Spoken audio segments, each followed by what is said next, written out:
Hey, we are live Sunday evening, the 1st of October 2017.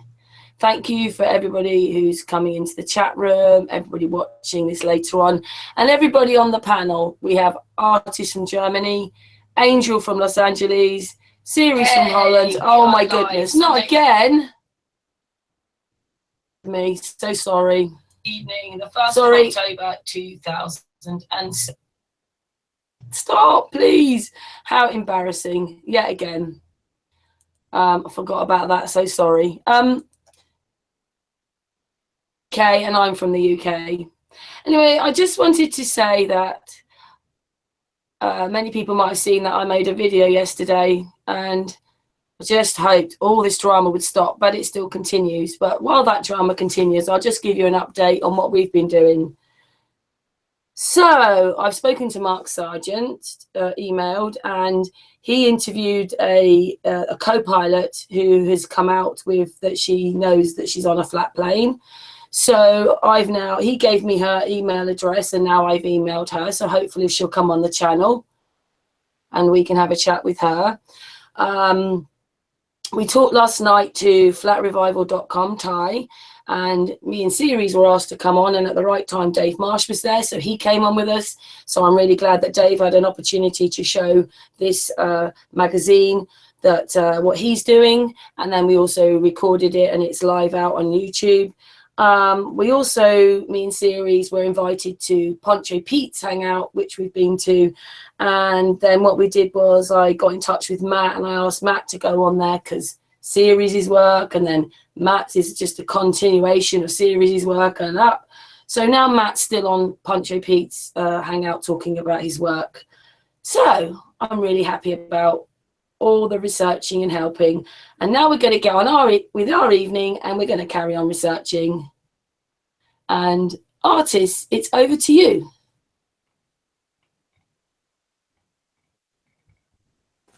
Mike, yeah, is it on? Yeah. Oh, actually, one moment. I was going to say very quickly, like Angel, before we go to the hangout, have you been? When we met you, you were the one that had done all the research on the pyramids, and then you've come to our group and you like these chats and stuff. But I asked you if you've got a project on the go, and then you said, well, primarily I was focusing on the Great Giza Pyramid, and which has brought my work to the entire plateau. And I do take into account several of the other pyramids, but really the Great Giza Pyramid Plateau is the one I'm trying to model. And I do believe I have a fairly good model of how I believe the structure is constructed currently. And looking back on the changes they've made over the past half century even, taking all those into effect, what I believe the model is. And I'd like to actually either begin physically modeling it, or at minimum in a CAD with something or somebody that could work out what's happening, or just smart minds who know and agree on one set model.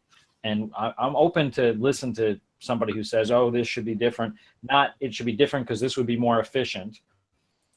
Because as Eric Dollard says, as he's researching, doing the Tesla stuff, repeat the experiment exactly as it is, and then improve on it. But at least first get it set up, get it working, and confirm its function, and then move it on. And a lot of the hiccups I see with people who poo-poo the, what they call it now, low energy nuclear reactions, is that they don't set the environment up correctly, and hence they get no results or null results. And from there they say, oh, see, it doesn't work. And that's because they didn't have it at the right temperature. They didn't have it at the right pressure. They didn't have the right environment. You know, something about it wasn't correct. So of course they're not going to get the right results. And that's what they're kind of looking for, because they want to poo-poo the idea that it can actually be done in the first place. But there are people who get results. Stan Myers got results. Other people got results with over unity or whatever they want to. There's lots of different ways to look at it. But either way, I'm going sidetracked. My expertise is not in CAD. Although with SketchUp being available for free, thanks to Google, taxpayer funded, thank you, we can at least model it, but Google doesn't give it what they call an earth engine, something where water will run down and heat will generate and stuff will boil and pressures will, it doesn't take into that account. I need something with like an earth, what they call an earth engine or real life Also engine. Blender, specifically working with the physics, Blender. Right. But that's, you know, something college kids would have access to, but I don't. And one of my primary goals, even in SketchUp, is to build it in a CAD that anyone can print off in their 3D printers that they have nowadays, and can play with it. You know, make a bathtub version of it. Open source free software. Okay, yeah. It's just time. Someone who knows how to do it. You know, I got to start somewhere, but building a CAD and then modeling that CAD. But I can build the CAD, but I don't have the software to model the CAD yet. Or I can build it and print it off, or build a physical model. I have a physical space. Somebody has donated a space to me, but it's just budget and time to build it. You know, something flower pot size or something. You know, I have a decent size of land.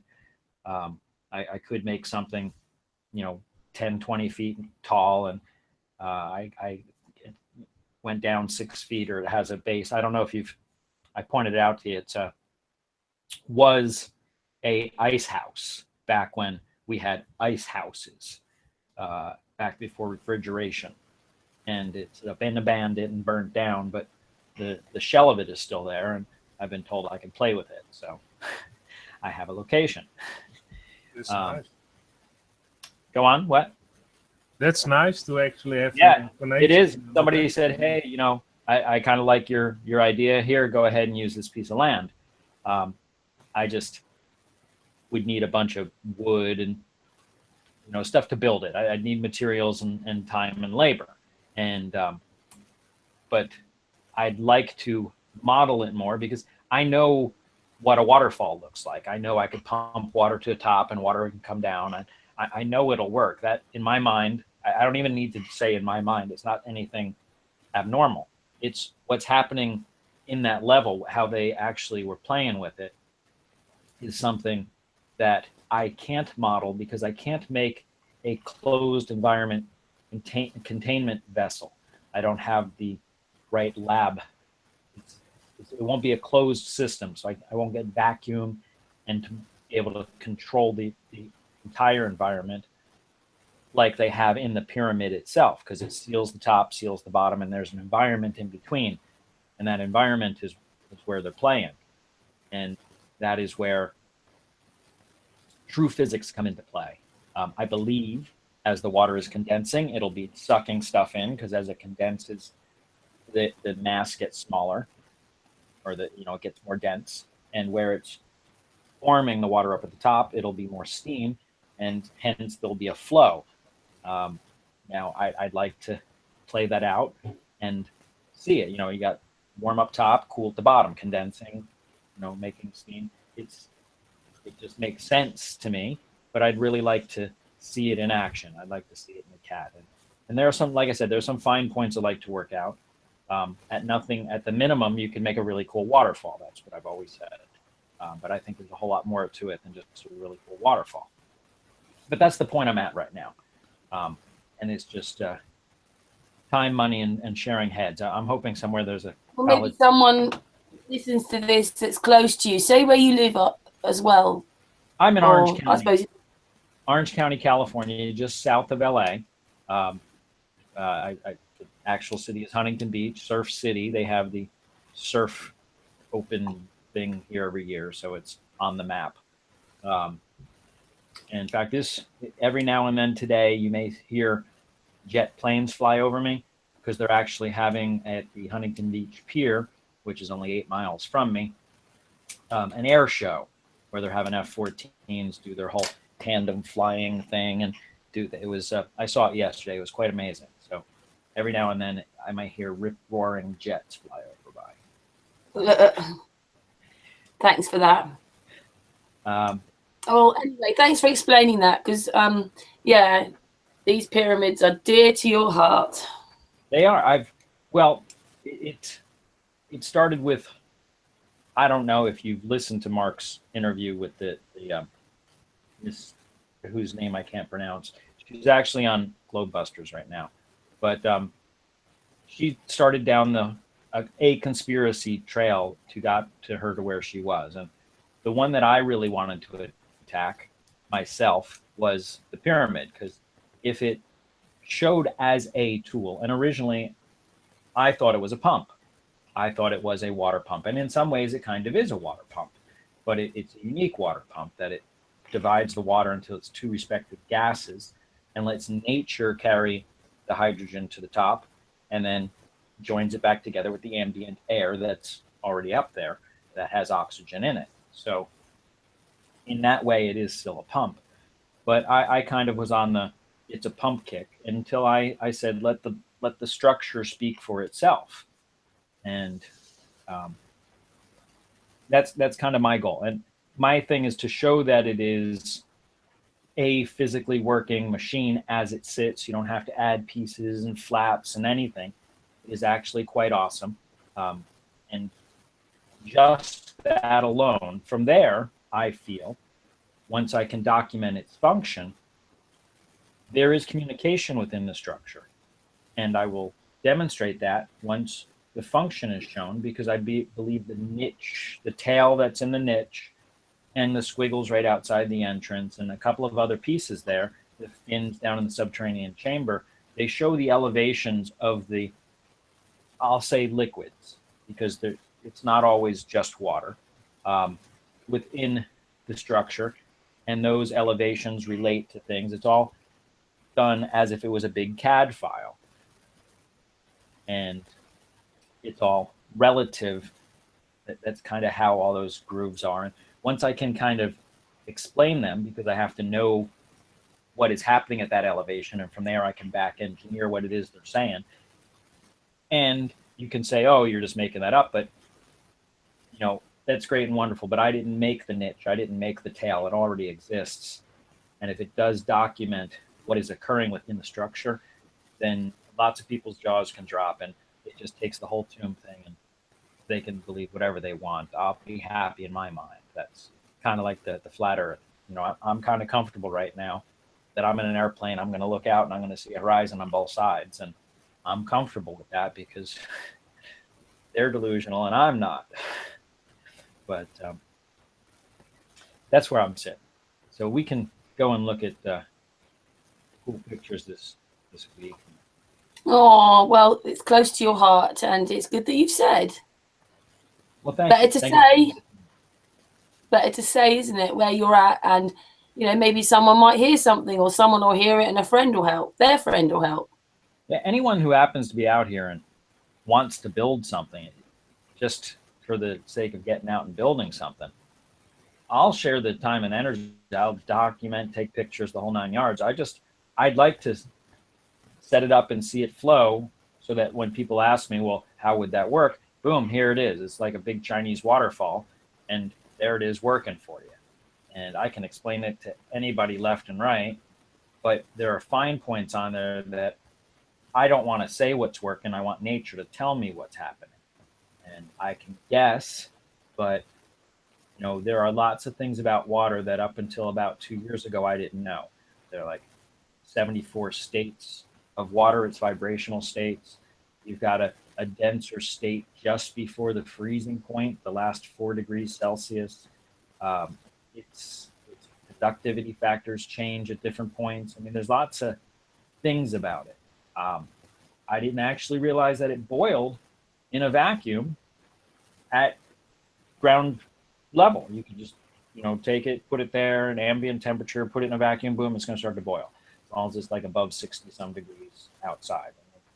It's quite an amazing liquid, and there's lots of things that we don't know about it, because at normal atmospheric pressure, it doesn't do these funny things. And now that we can take things, environments, and take them outside their normal environment, we can make it do these funny things. And I think there's still more to learn about water. And the other two pyramids that are on the structure, I think, are also at play, more than I've alluded to in a lot of my things. But that's where I want to get a CAD working, and I really want to understand more about water. I think it has even more secrets to it, and I'm hoping I can find somebody who can take me serious, that I can sit down. I've actually sat down with people who are experts on water and hydraulics. I worked, because I mentioned that I worked with hydrogen fuel cells. So I worked with people who worked with nuclear power plants and were running with heavy water through pipes and pumps, and how it has different hydraulic pressures and blah, blah, blah. And as soon as I mentioned the word pyramid, he's like, oh yeah, tombs, blah, blah, blah. I'm like, no. Can you just take me serious? Oh yeah, that's where they had the tomb and the queen went over here. And I'm like, no. Can you just help me model this structure?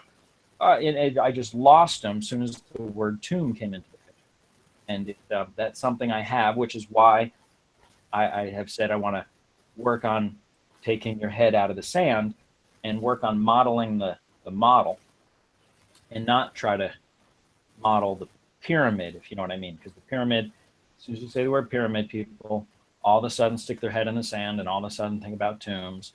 Now, granted, our group doesn't. I think we're a little bit above and beyond that. But you did have somebody on here a few weeks ago that I was going head to head with, where he's telling me about stories. And that's part of the problem, is so many people read great stories written by people who may be very noble and very smart and, you know, lots of things, but they still have their head in the sand. And that's my problem. Is I want to look at the structure in a classroom environment, not in a pyramid, tomby Egyptian environment. And that's what I'm looking for. Somebody like Chris, who joins us every now and then. He would understand it if, you know, even he said, oh, I thought there was a pump there. Well, a lot of people do, because a lot of theories out there re-engineer the structure. They take the map of the structure and they say, oh, we could add this, we could do that, and we could, that's great and wonderful, but that's never been my goal. I want to let the structure speak for itself, and I want what,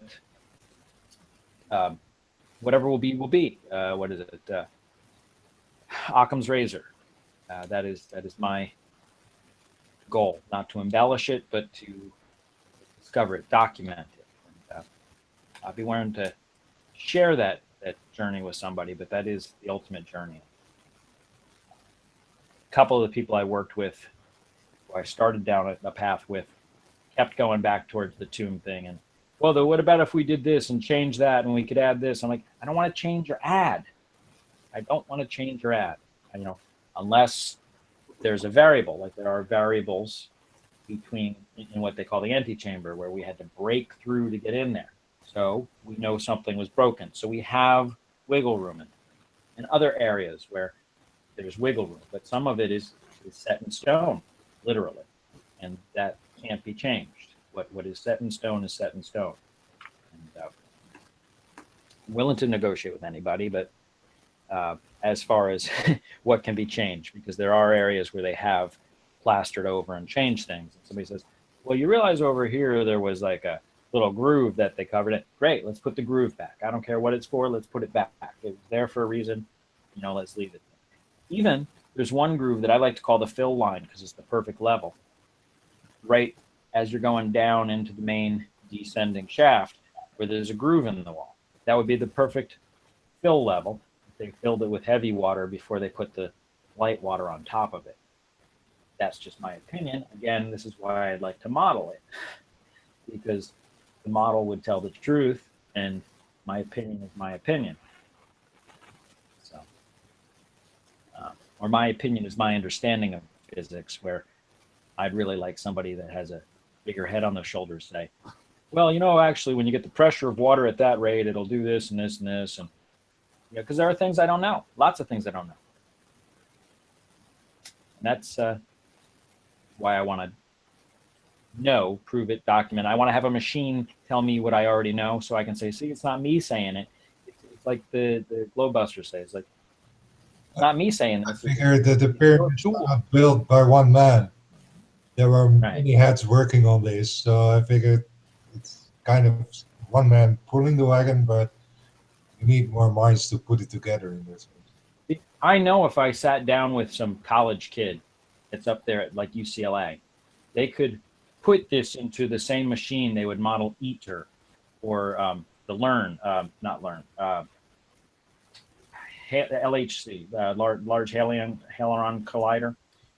Whatever machine they can model those type of things in, you could say, look, just model this. Just take this little simple drawing and stick it in there and tell me what it would do. And they'd be like, wow, this would actually do something. You know, that's what I'm looking for. Or you could say, oh, it just makes a stupid waterfall.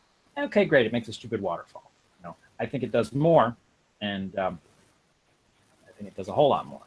And I think we have much to learn from it. But kind of like this nice lady in the Netherlands, when you go to talk to somebody about it, they kind of look like you're two-headed, because you're telling them the tomb is something other than a tomb. You're telling them those contrails up there are something other than contrails, because they last all day. Condensation trails don't last all day. You know, but you're two-headed for pointing out the obvious. Yeah, condensation is something else than all the Yeah. chronology. But it's not everybody who's on that same wavelength, especially around me. I get people. I'm in the middle of LA. I'm in the middle of like Glamourville and Dancing with the Stars. So I'm in the red pill district.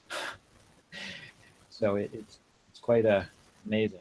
Or is it the blue pill? Blue pill is the one that you go to sleep, right? Yeah, I'm in the blue pill district. So. Cool. Thank you. No problem. Thank you. Artist, over to you. Yeah, so if anybody can help Angel, just mention, try to contact somebody of our group, or Karen is the You can contact at giza.ws. Oh yeah, that's right. So if you contact that. Or the people who don't think WS is a website, you can always do contact at greatgizapyramid.com. Okay, contact him. So if some people want help him to build that model, it's great if somebody could help him with that. It would be very nice. Yeah, because all the work's left to the people. One of my ultimate goals, I think, would be a great thing, is the same way people at science classes would bring in a Wimhurst generator, who would bring in a Van de Graaff generator. I'd like to see someday someone brings in a generator modeled after the pyramid and say, hey, this is modeled after the pyramid, and this is how the pyramid worked. And just people, just when they use it as a science example, science tool example, is when, you know, it's hit things that this was a tool, not a tomb. But that's where I hope it's mainstream. And when people look out the window of the airplane and they notice it's flat on both sides, they know why. Mm-hmm. Your turn. Okay. Just I want that everybody could get to you and send if they want to help you, that they are able to, and get to your website and give you some information, or even build a model for you. That would be very cool and very nice to see that actually work. I'm also very interested. Yeah, artists would love it, wouldn't you, artists? Yeah. I did some research again, and basically everybody can see the picture. Yeah. I hope. Yeah. All right. No, so that's working. Last time I had some trouble with showing the picture, so that's solved then. This is the Chichen, well, you can call it the pyramid construction, ancient site in Mexico, in Yucatan, Mexico. And what I want to point out, if you can see, this is built basically with large stones, most of them. And here you can see something built. That is, you can clearly see that is almost added to the structures. Very small stones, not very built, very skilled like this. This is skill This has a great skill in building this structure. You can see that with rounded off stones in the corner, very precise things built in it in the structure with all kinds of shapes to make the structure more interesting even, and also probably make the structure do its purpose more effectively, because most of these structures are resonate to a frequency, are magnetic. And you can see this is a later adaptation to the structure. Also here on the right, a whole wall that is later added. You can clearly see it's smaller stones with mortar between it. And most of these structures are built without mortar or cement between it. You can clearly see that this is added later. Just to give you a brief introduction. Some people probably already know this picture by now. You can see here on the left, this is an Inca structure with smaller stones. Here they try to repair this structure with smaller stones. Here again, smaller stones added to the structure. They try to repair this structure. And I'm going to the structure in Italy. You can see big stones. Here again, near the staircase, a very big block of stone. Later added stones that aren't that smooth. You can see those are sticking out, have rough surfaces. This one is very smooth and big, and so are those. And there's a line for some sort of reason, we don't know. But you can clearly see that this foundation is made of bigger stones. Later they added other stones to this structure. This is the structure I want to talk about. And this is in Peru. It's the archaeological site of Raqchi. That is Raqchi. In there is the temple called Viracosha. I hope I pronounce it correctly. And the temple is basically this temple. They think it's a temple. I think it's something else. You can see here the water nearby. Like the Incas like to have water flowing on certain levels. That you can Inca build a lot of terrace systems with different kind of levels to get the crops water. But I think this is, well, it's related to water, but I think it's something else. This is from above. You can see that the big structure I showed is now over here. And just around it are smaller structures that look a little bit like that. And over here you can see a lot of circles. They think they are just housing structures, but for me this doesn't look like a housing structure. This part they think that it's a temple that could be have converted into a temple. But if I just search on Google Earth for something that looks like this, that is new. I end up with this. This is a water to make water pure again, to purified water. So this is that looks a little bit for me like this structure. Also round things, long buildings beside it, and here's where the water flows. And this is also near the water. And this is in England, also not very. It's a water treatment works in the United Kingdom. Also, you can see some resemblance to that structure here in Peru. They put here over roofs, and they put here on this structure. They also put roof, but they are added later. That's what they think, that there were roofs on there, and there was a roof over this structure, but that's just what they think. But I think it's something else. I think it's more like a water treatment center facility. That's what I think. I don't know for sure, of course, but that was the first thing that when I looked at this from the air was popping into my mind. This looks a lot like a water treatment facility. Now I'm going to first talk about this structure. This structure is the temple, basically. And that is, of course, very interesting. And this is it's called the Vira Shoka Temple, but that's not very important. They just named it afterward because this site was already here. And the Incas found this site and converted it into this. But what I will show you what the original older structure looks like.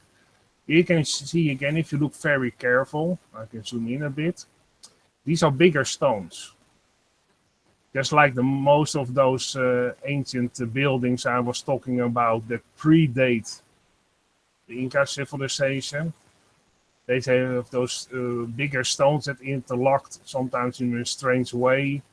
Not one stone is the same. You can see a hole in the wall. Here another one, here another one. So there could be some kind of door here or something that was connected between those stones from one side to the other. In front of you can see here those pillars. They say those pillars were for that this could also be used as a defense wall, and this was round pillars before there could be used for if somebody attacked the city, you had to go around these pillars, so it was a little bit harder to get through these doors. But that's just an ancient story they tell. I think maybe it could be something else, like a water treatment facility. I show you another picture from another angle. You can see this is added later with smarter stones. This whole thing, the roof structure, I think is ridiculous. They added it later on, just in the 90s, I believe, or even later. They think there was a roof on there, but it's just a speculation. You can see another side that this wall is late also constructed with mortar between its cement. And this is all without mortar. You can see even better, this picture is a little bit better, so you can see how strange of a shape these stones are. Sometimes they go on a corner like here. You can see those holes very good from another side. Here there are holes through the structure. And you can also see this is, it's just here, it's crumbled down a bit, but the lower part is still intact. So they added something to an predating Inca structure again, like they do all over the place in Peru and Bolivia and even in Italy and other cities. You can see another angle how strange of a stones, like this is just fits here, and this fits again here in this.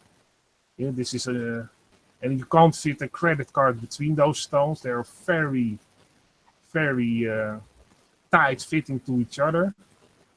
I give you another picture. I try to find as much pictures as possible from every angle so you can see how great of a craftsmanship this is to actually fit those stones together. This is the doorway that is still intact, and above you can see they use smaller stones, just brick type stones, the normal bricks we use today, and then they plaster it with some kind of earth mixture. Again, you can see those straight angles on these stones. Not one stone is the same shape. So that is the older structure. And here, this structure that is sticking out, that looks the most like a housing structure, is later added because these stones over here look like they used old stones. Because only this part looks old here, with the hole in it, just like the one before it. It lines up with this. But this looks added later. I have another angle, even on the back side, you can see this is not tight-fitting stones. This is just like the wall over here.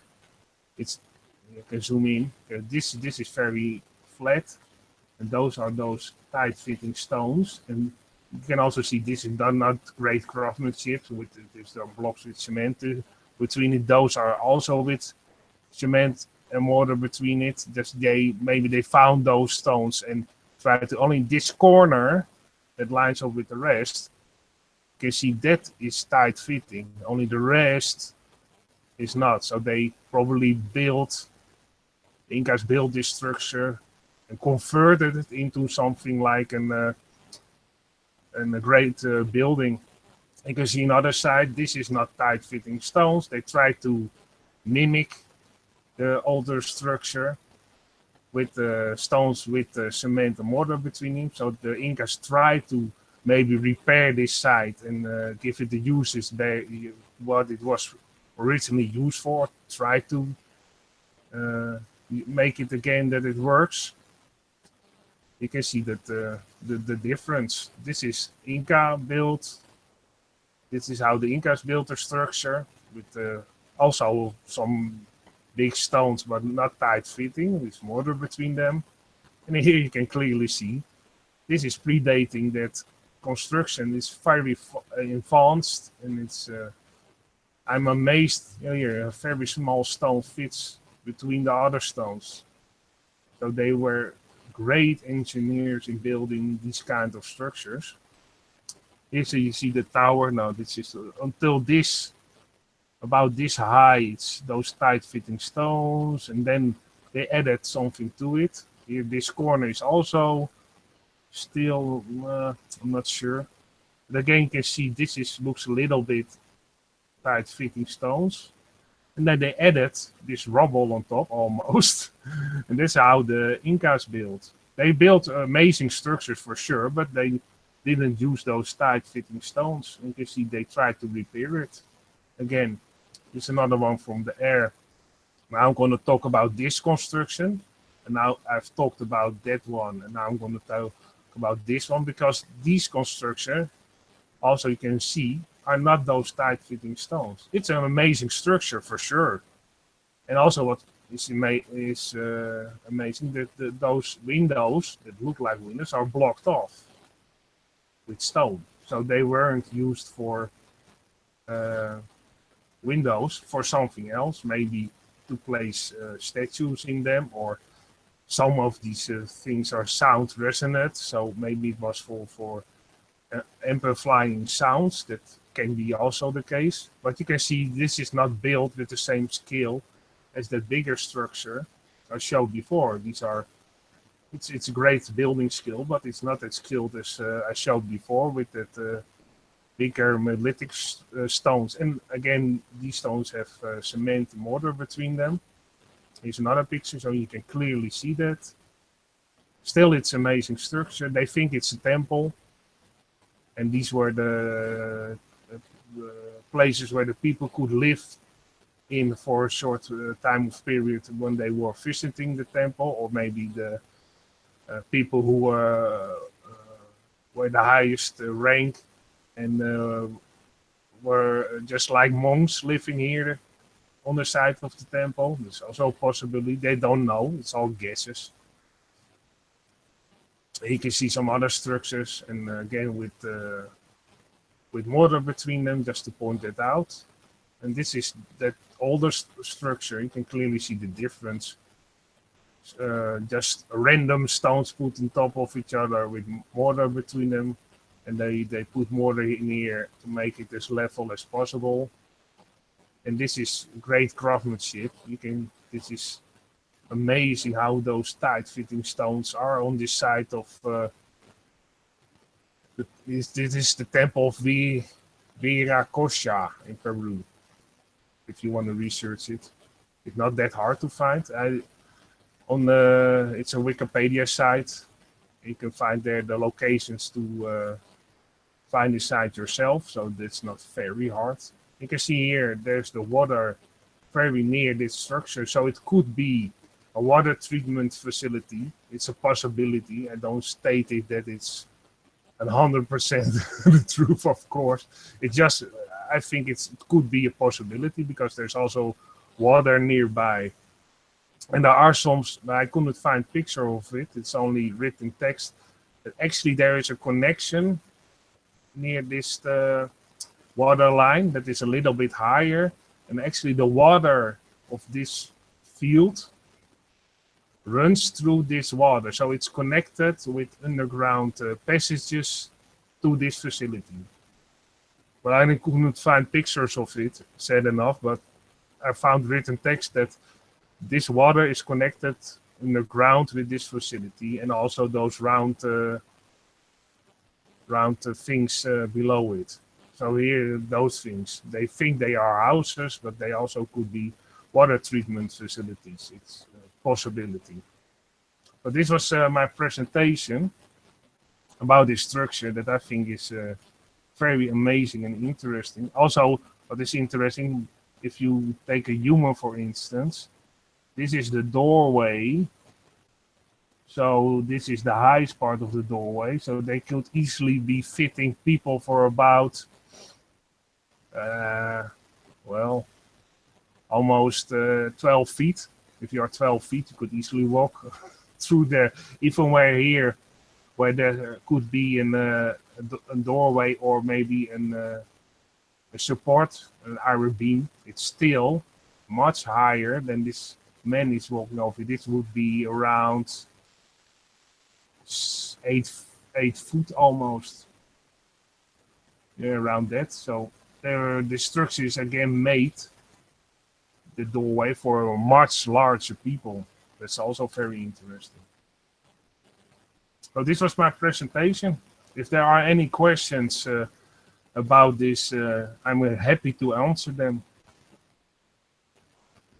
Actually, I think you pointed it out. What I was going to say is, if there is a connection between the waterway and the area within the Brickton area that would have leveled the water, then the water level would have been riding at the larger rock level. And one of the questions I was going to ask when I was looking at that picture is, how often does that plane flood? Because the larger rocks could have been there to support the water coming through and maintain its structure, while the structure above stood in place. And what made me think of that is the one where you showed the center, the column going up. It was like 2 or 3 feet higher, where it changed from the larger rock to like the solid mortar type.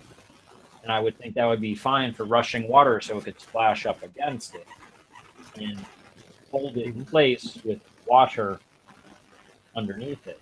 But like if they flooded that whole thing, kind of like you're saying, if it wasn't water treatment or something of that nature. But that's kind of what I was looking at, is it is kind of set so that water would be at the lower level and the larger rocks would keep it, if you had mortar in there, the water would wash the mortar away, or would have more, would give it more wear and tear. But just by having solid rock, water could be at play all at once.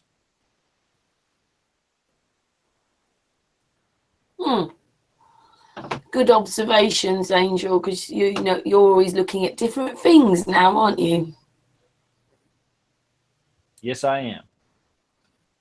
We wouldn't be looking for those things, but you do. I can't hear anybody anymore. You can hear you, Artist. My headphones went dead for a moment. You want to sort that out and we just carry on talking?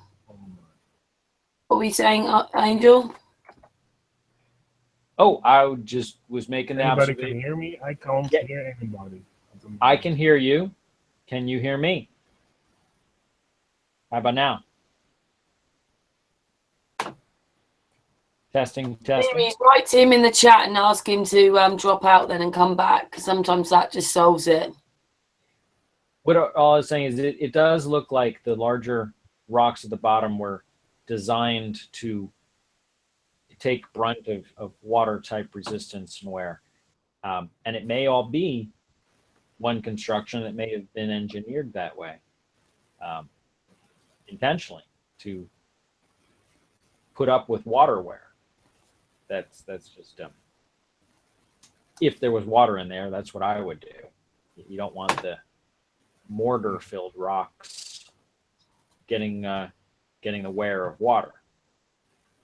Yeah, because the oldest rock, my headphone is again. My headphone was shut off for a moment. Sorry, Angel. Right. So I can hear you only. good. Yeah, it's. I just rejoin sometimes. That helps.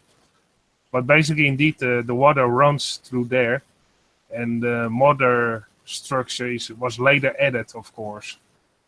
So Well, I was saying it may. I mean, if I was building something that was intended to be flooded with like 6 to 8 feet of water, like you were saying, showing, then I would want the larger blocks at the bottom, and then from there build the construction. So it may actually have been engineered that way.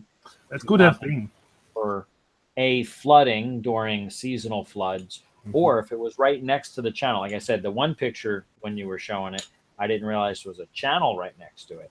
Yeah. But it was designed so that the channel would equalize the level of the water in that area.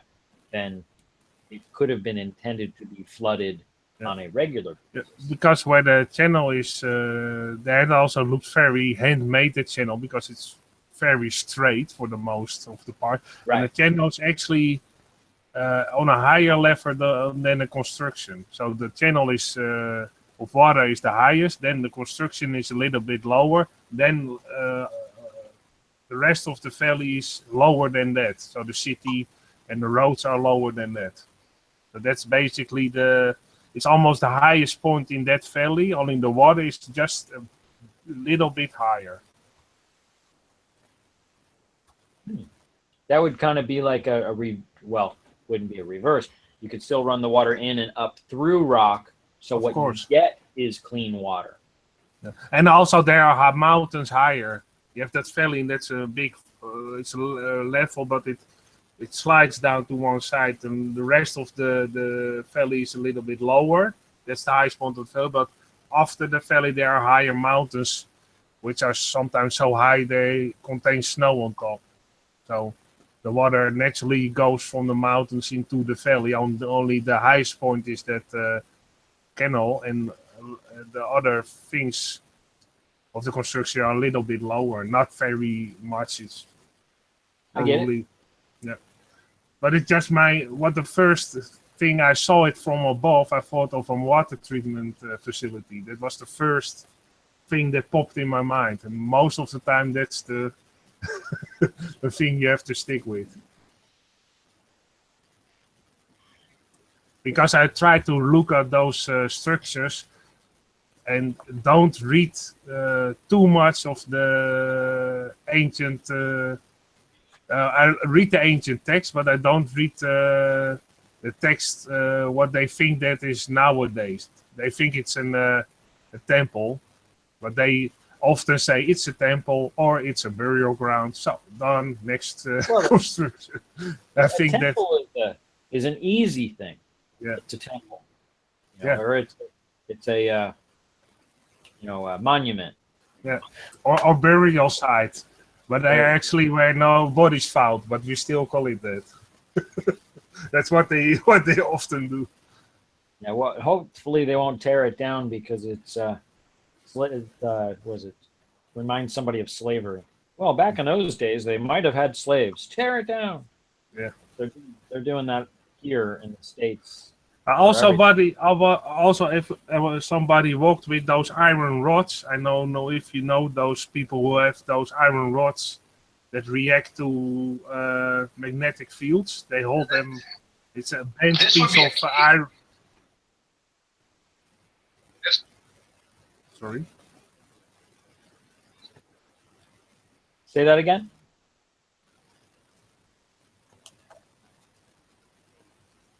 Or don't. Oh, I am so sorry. Something came on my computer. Carry on. Oh, I thought Ceres was saying or helping us with the answer. You probably know those iron rods. They are bent on a 90-degree angle. You can hold them in your hand, and they react to magnetic fields. Some people don't believe that they actually are working or not, but they send somebody through that structure, and with every gate in that bigger constructions, those rods would go react to that hole in the structure. So they were level, and when he walked near a gate of the construction, they reacted, they go outwards, and then when he walked further, they go inwards. So somebody did also magnetic tests, and when he had the compass in his hand, when he was behind the wall, the compass was normal. And when he walked past the door opening, the compass would actually just slightly point to the east. It was not very far, but you could clearly see it. Well, there is something that I don't know a lot about, but I'm familiar with where they call it structuring water. Mm-hmm. It has to do with surface tension and how the waters group in bonds of like dozens or bonds of thousands. So they're big balls and little, type of partlets type bits. But it does have to do with energy and vibrational states and all these other things that is quite possible that these people would have a standing pool of water, that structure goes up at just the right elevation, that it's getting, it could even be vibrational waves, like acting like an antenna. But I think it's just getting, the ambient energy from the ambient air and just setting the water at that frequency, which in that area may be the perfect frequency. So it may be structuring the water or something of that nature. Also, the way they were pitched, that looked like the water would fall up and fall in through. Yeah. This is where, it's going to be hard to go up there with a shovel and start digging it out, but to really know where it goes to, and if it does lead to the channel, the entranceway and things like that, it just all has to do with, all right, let's put it into a CAD and let's say we add water to it, and what does it do? And it may have been a pool of water for filtering, structuring, energizing, just preparing the water for distribution. Heck, for all I know, at this point in my beliefs, it could be. I do know when you separate water, the Lord Kelvin drip generator shows you that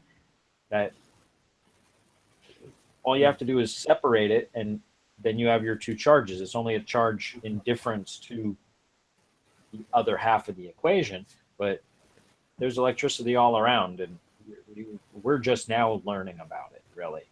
The more I learn, the more I know that we ignore things that are in front of our face only because they don't fit the status quo, and since they don't yet have a way of controlling that, they poo-poo the ideas. I go down that path with several dozen examples, but it all comes to be that when you're thinking outside the box, they like to nip your wings and kind of coax you back in the box.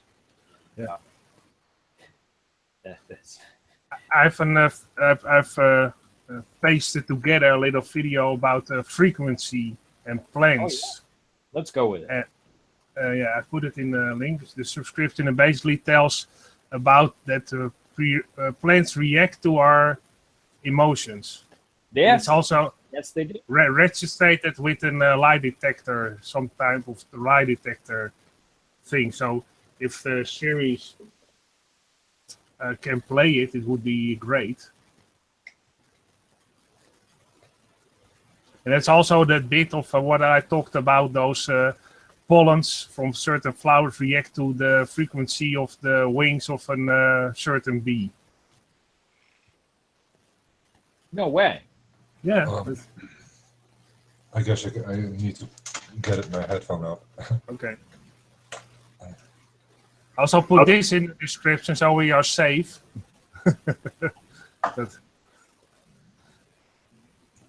Ready? Yep.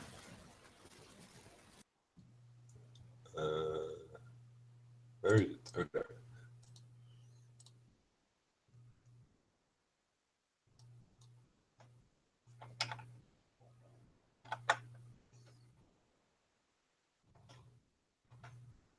Oh, not much sound.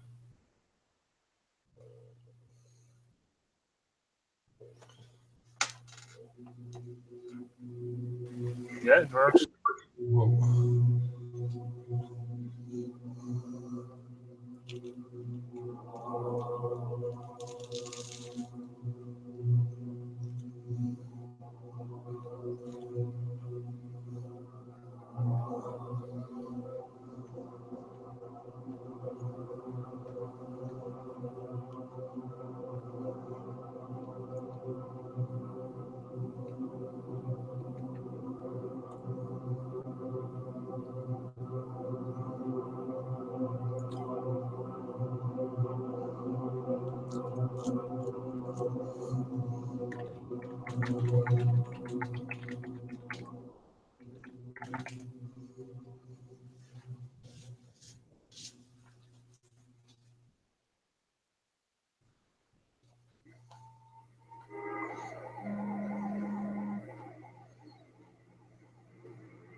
Welcome to the Baxter School of Lie Detection. I'm Cleve Baxter, and during the next 6 weeks here in San Diego, you're going to be involved in a very intensified instructional course in the use of the polygraph, or so-called lie detector. In the course of a career dedicated to investigation for federal and municipal law enforcement agencies, Cleve Baxter has earned a reputation as the world's foremost authority on the polygraph. Well, as of February 2nd, 1966, I'd been in the polygraph field full-time for 18 years. And this particular morning, I'd been working all night in the laboratory, and I decided to water a plant in the lab, very similar to the plant here, Justina cane plant. My thought was that as the moisture arrived to the leaf of the plant, the plant should be a better conductor. I should get a reading on the chart. Well, strangely enough, I didn't get this at all. And in fact, it did just the opposite. Instead of tracing edging upward as it should have on the chart, it went into sort of the wild excitation, very similar to the first part of a human taking a polygraph test. But then it occurred to me, just about 14 minutes along, what would be the real optimum threat to the well-being of a plant. In fact, the imagery of fire entered my mind, and I not only thought, but I fully intended to burn the very leaf that was being tested with a match. Now, I had no matches in the room at the time, and I don't smoke, and I had to go next door to my secretary's area to get a match. But the interesting thing is that right at the split second that imagery of fire entered my mind, the tracing reflecting the changes in the plant just went right off the top of the page. And the only thing that occurred at that time, no lighting of a match, nothing else, merely the imagery of fire. And I must say that as of 14 minutes along in that initial observation on the morning of February 2nd, 1966, my life just hasn't been the same. Responding to the initial experience, when a plant apparently read his mind, Baxter works nights on his own in his small laboratory. His goal is to perfect an experiment that will satisfy the rigid criteria of the scientific establishment.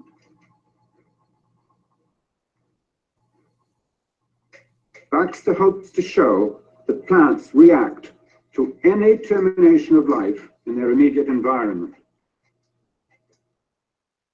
During the next 6 hours, at some undetermined moment chosen by a randomizer, these brine shrimp will fall to their deaths in boiling water.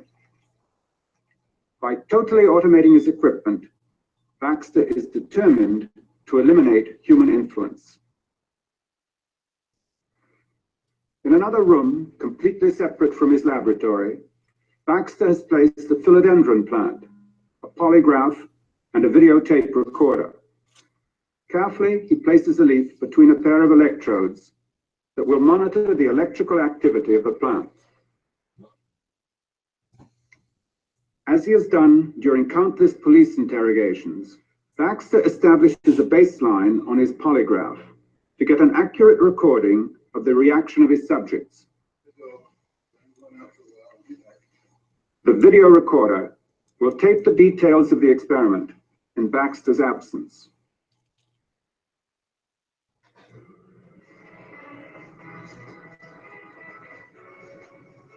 for the automation of this experiment to be successful, I have to get a certain distance away from my lab so that my consciousness won't affect the results.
I hadn't previously experienced any direct or indirect exposure to mystical philosophies. My contacts had been well within the establishment, particularly federal government agencies and law enforcement. Before working with plants, I hadn't really thought much about the idea of greater consciousness or awareness. Now I look around, but what I see has a different meaning.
The California dawn often finds Cleve Baxter still at work in a small room behind his laboratory.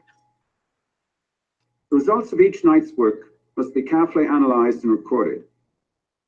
In spite of his high percentage of successful results, only a few daring individuals from the scientific establishment have come forward with offers to replicate his experiments or test his results. The great majority are content simply to condemn his efforts without taking the trouble to investigate their validity. A few brine shrimp die and a plant feels their death. I think it's the smallness of the event that makes it so significant. It means that even on the lower levels of life, there's a profound consciousness or an awareness that binds all things together. Compare those signals to emotional changes in a human. In other words, we take a person and we sit him away from the plant. Randy Fonts, a researcher in parapsychology, proposes an experiment inspired by Cleve Baxter's initial experience. Would this constitute sound scientific experiment? Dr. Norman Goldstein, a professor of biology and expert in the new science of electrophysiology, agrees to review the results of the experiment, which will determine whether the plant Mimosa pudica actually responds to human emotions. As you can see, we have a normal copper screen and such as that Faraday cage, block out electromagnetic signals, radiations. But in addition to that, we have a plexiglass over here that blocks the wind movements and ion movements and air flows that would shake the plant, cause abnormal signals. We also have a motion detector in here, which will allow us to look and see whether any external motions or movements have interfered with the experiment. so we can tell when the plant is actually vibrating. Where's the subject with respect to the cage now? We're going to seat him within a few feet of the cage, probably about 5 feet, and he'll be viewing a screen. He'll be watching a stimulus movie that we're providing, and then his emotional responses should carry over into the cage here and affect the plant. That's what we're hoping for. We're going to be measuring your galvanic skin response, which means your emotional activity. Okay. So Patricia. Is that too tight? No, that's great. Okay. This is going to measure your blood volume. And this will measure the muscle tension in your forehead, or the EMG. Mm-hmm. Okay? Good.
Not that one.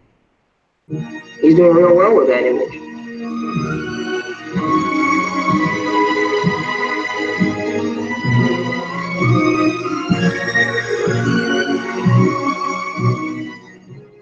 That looks very convincing. I have to think about that one. Well, let's say that the experiment is quite well done. Then you're claiming that the individual's response is producing some kind of energy display. When you're finished analyzing your data and it supports your contentions, you can imagine what importance this will be. You can imagine it'll change our whole picture of how we relate to plants, that we're interacting with them all the time. Plants react to man-made music. Do humans react to music produced by plants? In the belief that a tangible expression of plant emotions would bring about a harmonious interaction between human beings and the plant kingdom, artist John Lifton devised what he calls green music.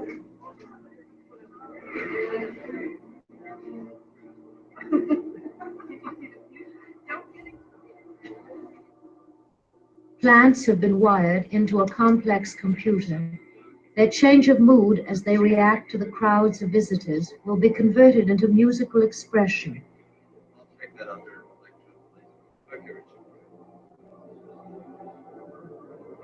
As the people move among the plants, the sounds they hear are the plants reacting to their presence. An ephemeral exchange of energy, linking two diverse life forms, becomes a symphony of emotions. Now look at the fur. It's right over there. Be careful, be very careful. Just over there.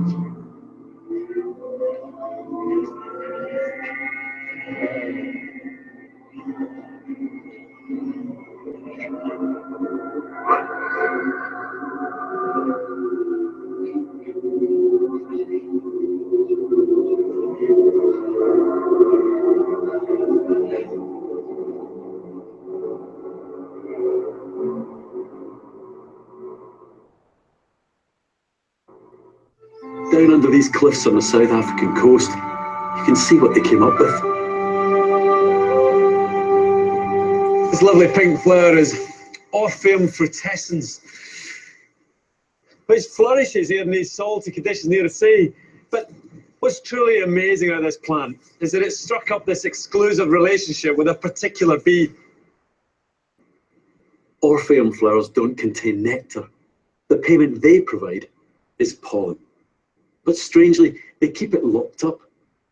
Special twisted stamens stop it being stolen by visiting insects. All, that is, except one. The female carpenter bee. Only she has the key. Let me show you what the bee has to do using these tuning forks here. When the bee lands on the flower, it changes the rate at which it beats its wings to just the right frequency. From this note to this one. Middle C. And it's these vibrations that are the key, unlocking the stamens, which open up at the top here and just shower the bee with pollen. Oh, look at that. Look at the amount of yellow pollen on there. Fantastic. Now watch the bee do the same, hitting the middle C note with the beat of its wings and unlocking the pollen.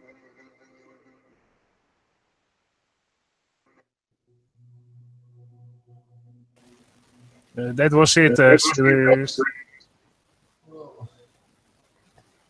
This basically explains that if the bee changes its wing frequency, the pollen comes out, and also that the plant reacts to human emotion, and also other things like emotion and sound.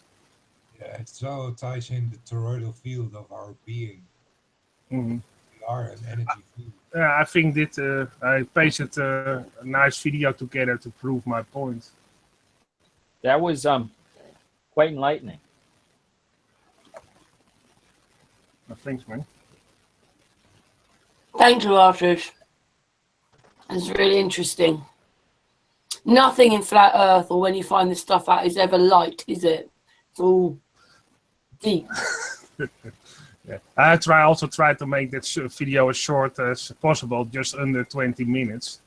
So it's watchable for everybody, because most of the time people don't want to watch a 2-hour video. That's why I made it as short as possible. It's so hard to cut it down, isn't it? I had to cut it down.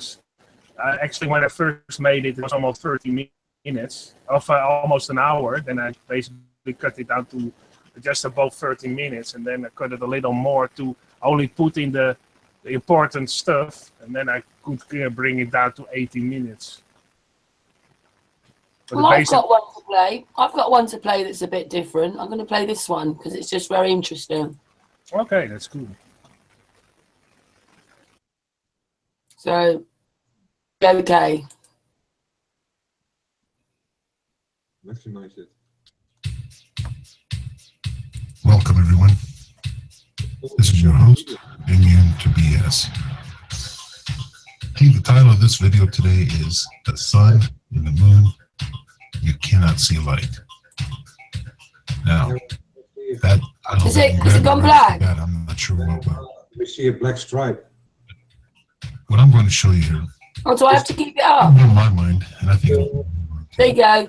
Sorry. I want you to consider this for a moment. Roll up. Light? No, I'm going. Or do you see what is reflected? It's not started yet. Oh, go up. There you are.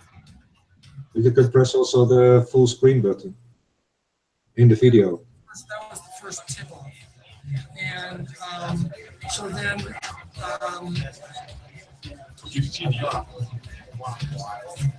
you can see light reflected off of objects. Okay?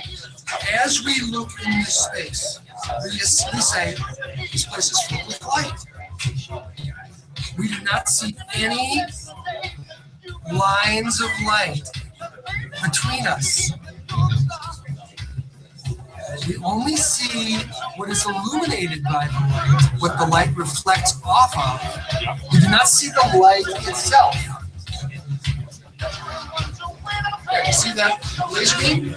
Right. No, you don't see the laser beam. You see the laser beam?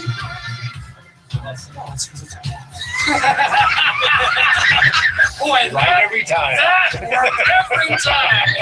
Okay, you can see where the between you and me? No, it's not there. You cannot see light.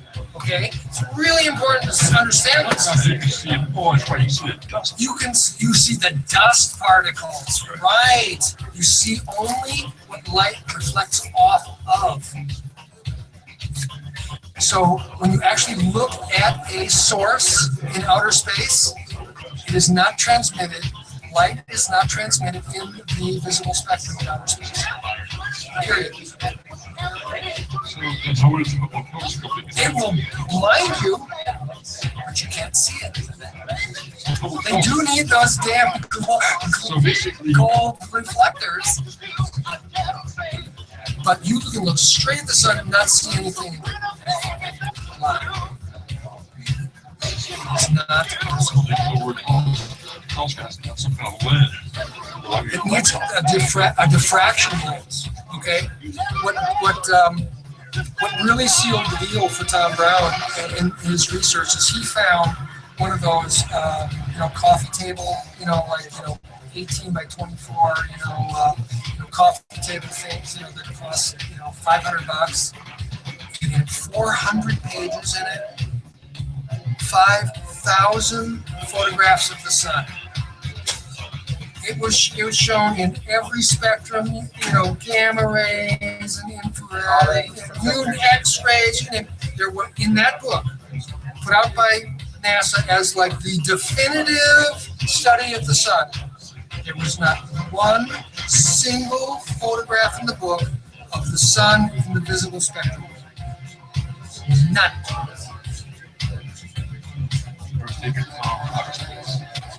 Absolutely. Taken from outer space.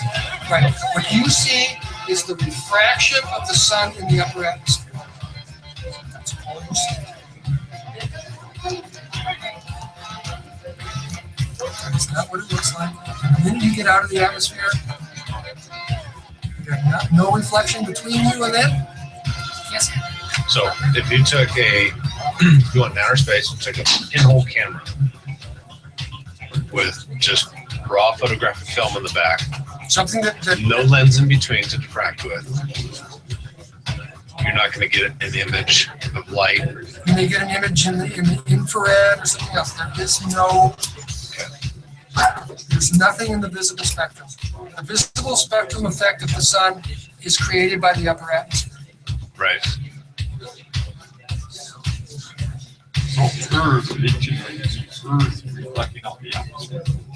No, the radiation from the sun. But the thing is, what you see is you see a yellow orb in a blue background because the upper atmosphere actually diffracts the light into those two spectrums. Right. You don't just see orange against black. You don't just see blues. You always see the yellow and blue. So, if I understand correctly, if I took the pinhole camera and pointed it at the sun, I will get no image. But if I pointed it at the moon or the earth, I would get an image because it's reflecting off. You see the objects that the light reflects off. But the sun, I would get no image unless I was in a different because you're pointing right at the source of light. Because you can't, because light is not visible. Right. You cannot see the light.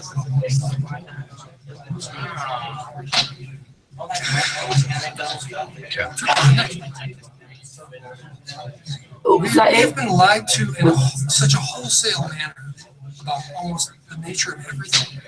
Oh yeah. That it's. You can't see the stars. No, those are all Sources. created. Those are all the stars you see are created. The vision of them is created by the upper atmosphere. That's it. I think, yeah. Because it went into something else. Yeah, in that sense, everything we see is all within our own bubble. Yeah. All the lights we see in the edge of the firmament. Well, what I want to add to the video I played, some people sometimes say, why are my plants dying all the time at my home? No, probably the frequency in your home is not right. And that also affects you, and the plants haven't picked that up sometimes even more than you. And that's why sometimes also your plant dies, because the frequency is not in a right state of mind. Also, it would be interesting actually see if people are happily married, how the plants are doing at the home with happy people that are happy men, or put plants at a home with people who are fighting all the time and have marriage disruptions in the marriage and are not happy about marriage. If actually the plants would also be growing at a slower rate or even die because of the humans fighting among themselves. And it would be very interesting to do some harmonious thing to frequencies, yeah. Yeah, because you can clearly see in the video that people react to our frequency. So if we are upset, they also feel it. If we are fighting with our our former loved ones, probably they also feel it, and probably they won't grow as good. Because I had some plants when I was living in a big city, and the plants were growing but not very good. And I took those plants over here in Germany, where I live now. A lot less planes going over, with a lot less of traffic, with a lot less frequency interfering from cell towers, and my plants are growing as good as never before. They are growing much better. All the plants that I put in my home grow. They all I had a cacti that didn't grow in my when I was living in the city, that crowded city in the downtown. I had a cactus that wasn't growing at all. It was basically the same height. And when I went over here, the cactus just started growing bigger and had some side branches growing all of a sudden. And I had another plant that for the first time, it gave flowers. So it's a big difference that I also could see myself, that the plants are also react to their environment. And kind of an environment what keeps us from growing. Yeah, and maybe it's also with your mind. If you stay in an area you are not happy, and that is too crowded with too much frequency interruptions, also your mind will maybe, or your thinking process will maybe also be blocked or be at a slower pace. It's a possibility that is also the case. And I'm just diving into this to research it even further and maybe try some tests out myself if I can do that. To actually see what how do also the plants react to certain things. But I think it's very interesting that that's why I wanted you to play this video. Everybody can see that plants react to our emotion. That's very clear. And also they react to frequencies. And if you are happy or not, they also react to that. Now I'm happier as I was when I was living in a large city, and also the plants are also happier because they are growing. and giving flowers. So also proves that feel the environment around them.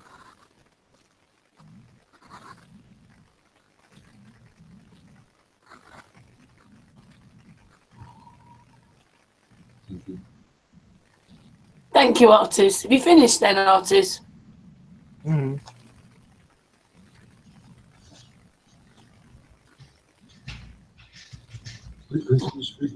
It's hard to believe. Oh my goodness, now what's happening? I ever thought. Oh, what's happening? Oh, I see. I've gone to a chance to get rid of it. So sorry. Goodness, things. I don't understand why that was playing. We always have a technical. Yeah, sorry, it's me today.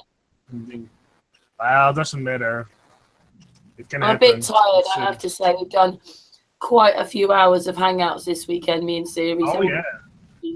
Sometimes I'm thinking Karen must be some kind of superwoman to do all these hangouts so late at night and still be fresh and with energy. I'm very,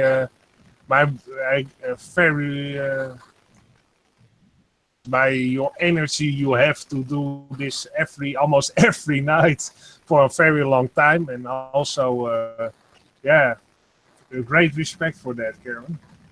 Oh, thank you, Artis. But it is very exciting at the moment to have, you know, so many people there doing different things and, you know, talking. And then after these hangouts, we usually have a talk afterwards, and sometimes that's where more research gets done, and then it gets taken to another hangout.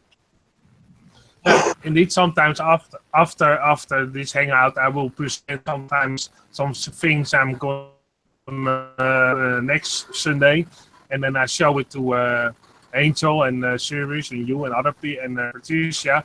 And sometimes I'm stuck with a certain view on a structure, and you help me with giving me the answers. Sometimes Angel, for instance, says, well, it could be that, or have you looked at that side? Or then I think, well, we'll see it in that type of angle. You look at things very differently now, don't you? Yeah, and I'm also very glad that you help me with that, with investigating all those structures and other things, and that you have a great I input. reckon you were an inspector or something in your last life. Somebody also said in the chat last Sunday, I believe, Artis is like a modern Indiana Jones. Yeah, you are. Okay. Maybe that sounds better than an inspector, but you know what I mean. Like you have a beagle, and off you go. You sniff it out, find it. Yeah. Okay, Indiana Jones. Then you can have an Indiana Jones. Yeah, that's just what somebody put in the chat, and I thought that was a great. Yes, you spend quite many hours doing this now, don't you? I mean, you do like doing it. I think it's very fitting. Sorry? I mean, just very quickly, I know Angel's going to come in then, but it's just that if everybody understands, maybe lots of other people knew it, but we didn't. And through artists finding out all that stuff in the newspapers and the articles, we now know that we only turned into a ball about 1960 something. Yeah, yeah. And that's also why I showed that because of maybe the late 60s, because in 1965 they were still using documents to say they were working from a flat plane, and then they turned it into a ball. Now they're public documents, but you have to go and hunt like a beagle, like artists did, and then all this other stuff. It's like, how come we don't know any of this? It's there, but it's like wiped out of our memory. They tried to hide it because I had to do a lot of research to actually find clips about the bees and everything. It took me a long time to get all those examples to show you that in a video clip I edited, because they hide it as much as possible. The view count is very low, sometimes only 26 or something, and so you have to go and research for a very long time to actually find all those good videos. Many old videos, yeah, it's all the information, you have seen it, and then at some point it just disappears. Yeah. hope somebody still has a VHD tape or something, tape, or just in the digital format, format and finally uploads it somewhere. Because it's better. Indeed. Yeah, I do like Ceres where he's gone with his work. Maybe it's the same for Angel and Artist. You don't know where it's going, but it keeps going. You know, like when it I takes you do research, into when I do research, I stumble across all kinds of other things. Yeah, a lot of rabbit holes. Yeah. But I was going to say also, that modern day Indiana Jones is a very fitting. I'm going to mute. That's all right. It's not that hard, Angel. It's doable. Oh, okay. Well, I don't know if you guys heard it. That one actually didn't come as close as they do, but they do wind up before the end of the show flying over my house a few times at only a few hundred feet, so it's quite loud. But where I was going is the modern day Indiana Jones is a very good example, or very good wording for it, and it's great that we have the ability to look through the internet to do this thing, because the plane flights and taking those pictures firsthand would be a pretty expensive task. So I think the timing is great that is within our grasp with technology, and to be able to share it in the fashion that we share it. I mean, it's quite a great time to be able to know that when I started, it was on dial-up and modem, and you didn't have access to the ability to type in something quirky and get an answer. If you went to a bulletin board, that answer probably wasn't there. But now, thanks to search engines and stuff, you can search large chunks of the internet and get back a quirky answer. Like, what is aspartame? And actually find an answer. But it's just a great time to be able to be alive and be able to share this. I wouldn't have this ability a decade ago. The cost of even pumping out videotapes and video distribution and getting time on public broadcasting TV and things like that would be few and far between. Indeed, yeah, it's great that we have these kind of hangouts that we can share all our information with each other and learn from each other, because it's yeah, we're a team, aren't we, really? And yeah. I know that maybe Angel comes on once a week and he's quite happy with the way things are going anyway, I think. But we all communicate with each other, and we're a team. Yeah, I catch some of your other shows during the week. I think it is like a community, a team community, however you want to look at it. It is with a goal of the truth, and you're working with people that haven't done research. And when you do research, one thing feeds another. And I think really, at least in my country, it was a push right around the time of the it was really concreted with the Department of Education, that they pumped out, where it's like, this is what they shall be told. So. Yep. Yeah, because we're not a group that's in control of anybody. We just work together. Right. Have you seen I'm sure you have. It's the most important thing. The movie, something, man, I can't remember it. They point out that religion is like stripped from colleges, creation ignored, or something like that. It was done by that very dry guy. He goes to Biola College, which is the biblical college of, I forget what Biola actually stands for. And they're not allowed to talk about creationism, even though creationism is kind of like the root of the Bible.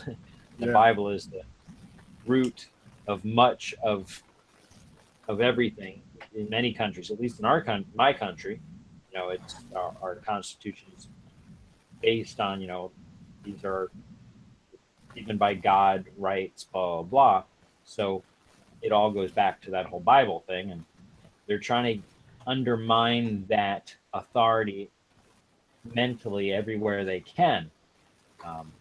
And it's part of the indoctrination. You know, it is something that I've come to realize is they want you to be so far out of reality. When you walk up to somebody and you say, hey, those lines up there in the sky are not condensation trails, that they look at you like you have two heads, you know, because you are out of norm, abnormal.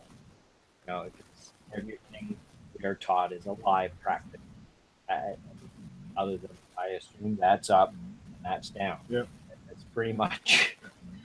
Yeah, that's even when I get the same reaction if I talk about flat Earth. If I talk about plants and their frequency, and they react to our emotions, sometimes the same reaction. I like love showing people the video we watched two whatever weeks ago, where you take the sound and that whole thing with the water, dun, dun, dun, dun, dun, dun, dun, dun, you know, and they can move it, they can play with it, they can get patterns in it. That stuff it really is a visual demonstration of frequencies and reactions and what can occur, and that kind of shows people that sound does do things and sound can do work. And you know, at least there's also with the gas flame, a whole array of gas flames, and they played music, and you saw the gas flames actually following the frequencies. Right. It is, if you didn't see that or visualize it, then I could just be lying to you. But when you see it yourself, it kind of cements it to where it's, you know, when you look out across the an ocean and it looks flat, and you're in the airplane and it's flat, you know, you see that yourself. You can do this experiment on your own, and you know, it's all within our grasp, and it's not somebody in a classroom where you've never seen an ocean and you have mountains on all sides, and you just have to trust what you're told. You know, it goes back to, do you believe your lying eyes or what I'm telling you? You know? I trust my lying eyes. Yeah, but also it's interesting that most of the videos I found about certain topics are from the 70s. Most of the things you saw just now in that video, they were from the 70s. In the 70s, you also had that Flat Earth magazine. So back then, a lot of people, there was maybe some type of thing going on also with the music revolution and the equal rights for women and everything, and the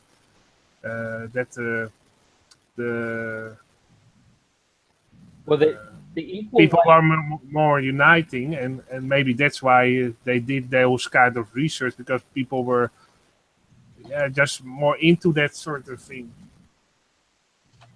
The equal rights for women movement, unfortunately, was actually not a step forward. Nothing against being head of household and being productive, but the intention was to get more taxpayers. Yeah, that's all they really cared about. Is, hey, we have women staying at home. How can we get them to do work? Well, tell them they can be independent. Yeah, that's the ticket.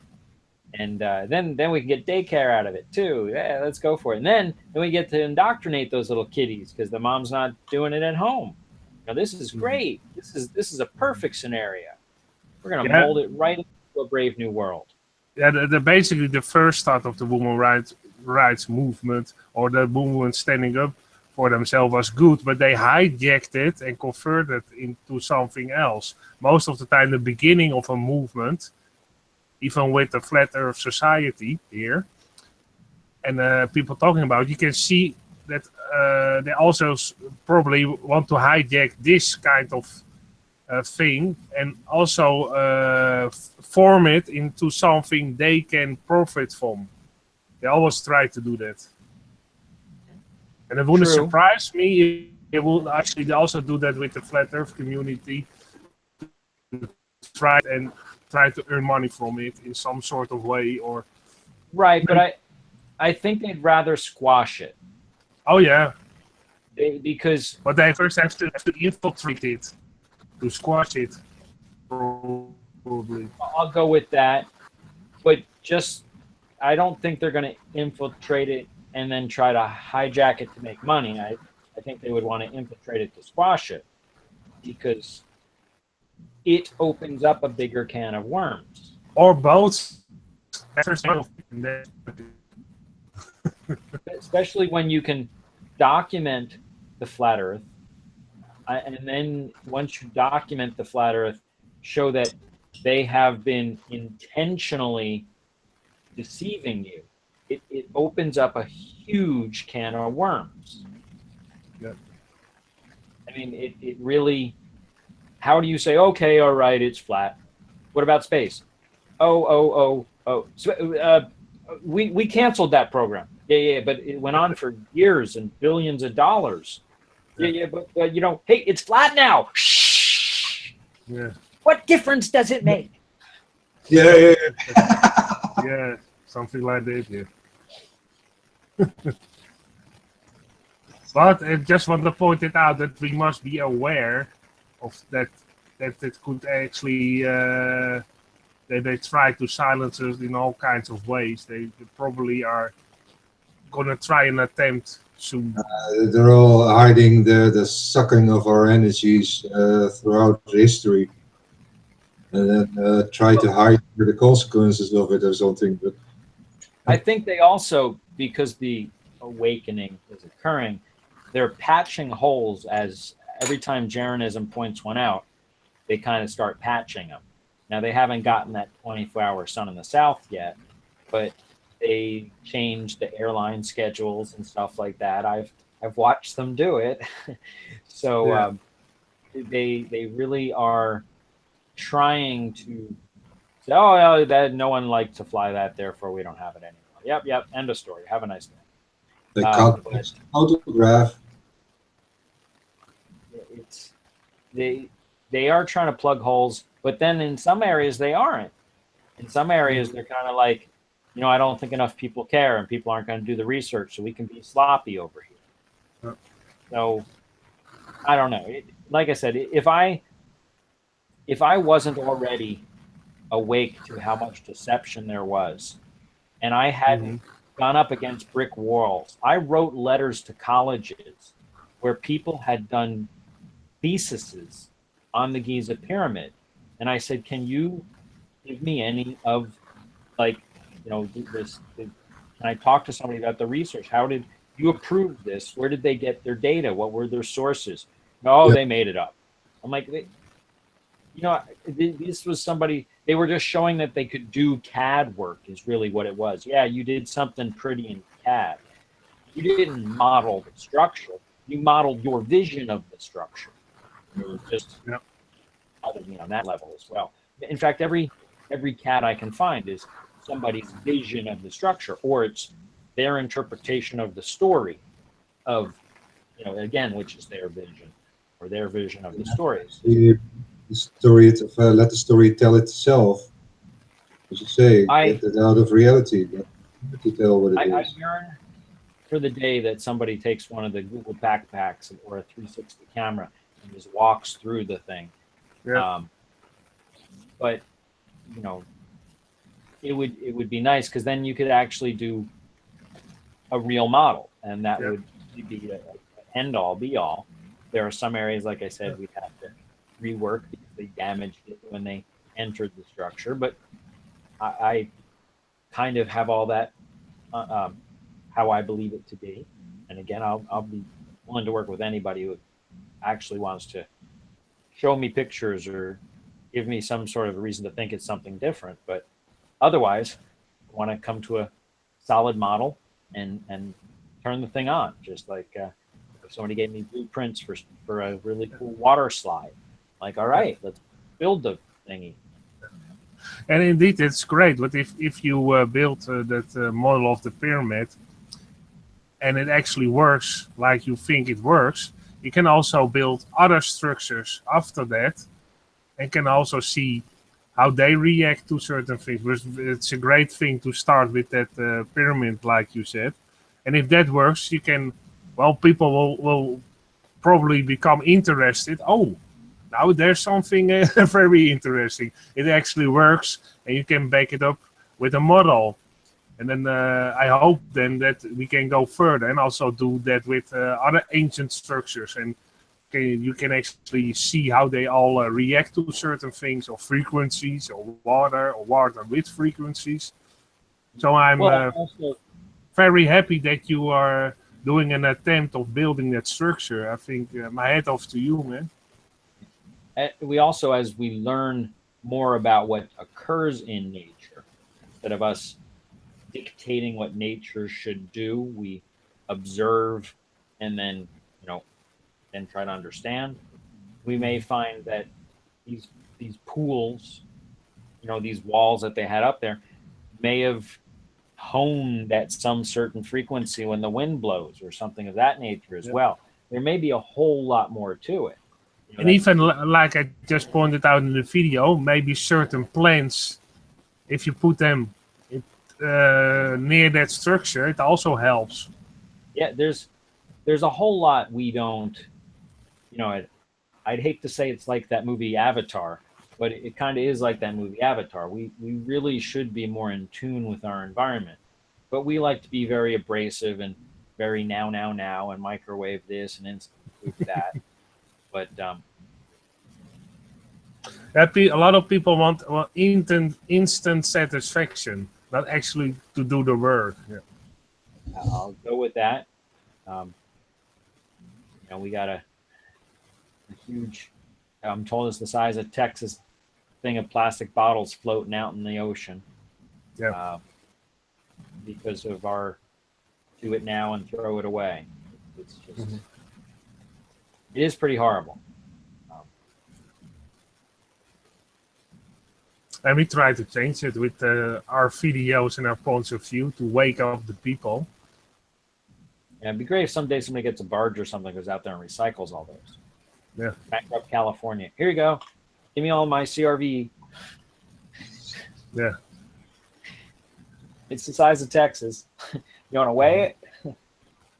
It's also funny that because back in the day when the first we ate the potato chips, we had that paper shaped, cone-shaped bag under it.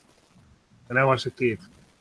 And I asked my parents, they had that cone-shaped paper, and they put in the fries. But later on, they made those plastic potato containers. So I think that's not really an improvement, because those bags worked out perfectly. Yeah, we live in a plastic society. Everything is plastic. Yeah, but sometimes even before they made the plastic ones, we already had an thing that worked great, like paper bags for French fries, or cone-shaped paper bags for French fries, or we had already milk in glass and water in glass, and later on they all converted it to plastic bottles and plastic stuff. I can't do it anymore because it doesn't work here. In California, everything is plastic. But here in Germany, we have in the shops almost everything is available in plastic, of course, but also in glass. Interesting. But when they would say paper or plastic, since most people were Pavlovianly trained to say plastic save a tree, I would say paper save a dinosaur. And and I would do that all the time. But now you have to pay for it, so everybody carries their own bags since they make you pay for them. It's some stupid. Oh, is that also in your country? Also here, if you before, I think they did it a couple of years ago. Before that, you could get plastic bags for free at the shop, and now you have to pay for them. Then. Yeah, you pay. It's a nuisance fee, and the store has to charge it. And oh yeah, they even get a fine if they give them for free. They get a fine of actually giving the bag for free. Yes, it is. You know, gotta love it. But yeah. So where was I going? So now I don't even go for it. I carry my stuff. I bring my own bag or my backpack. So it's a thing.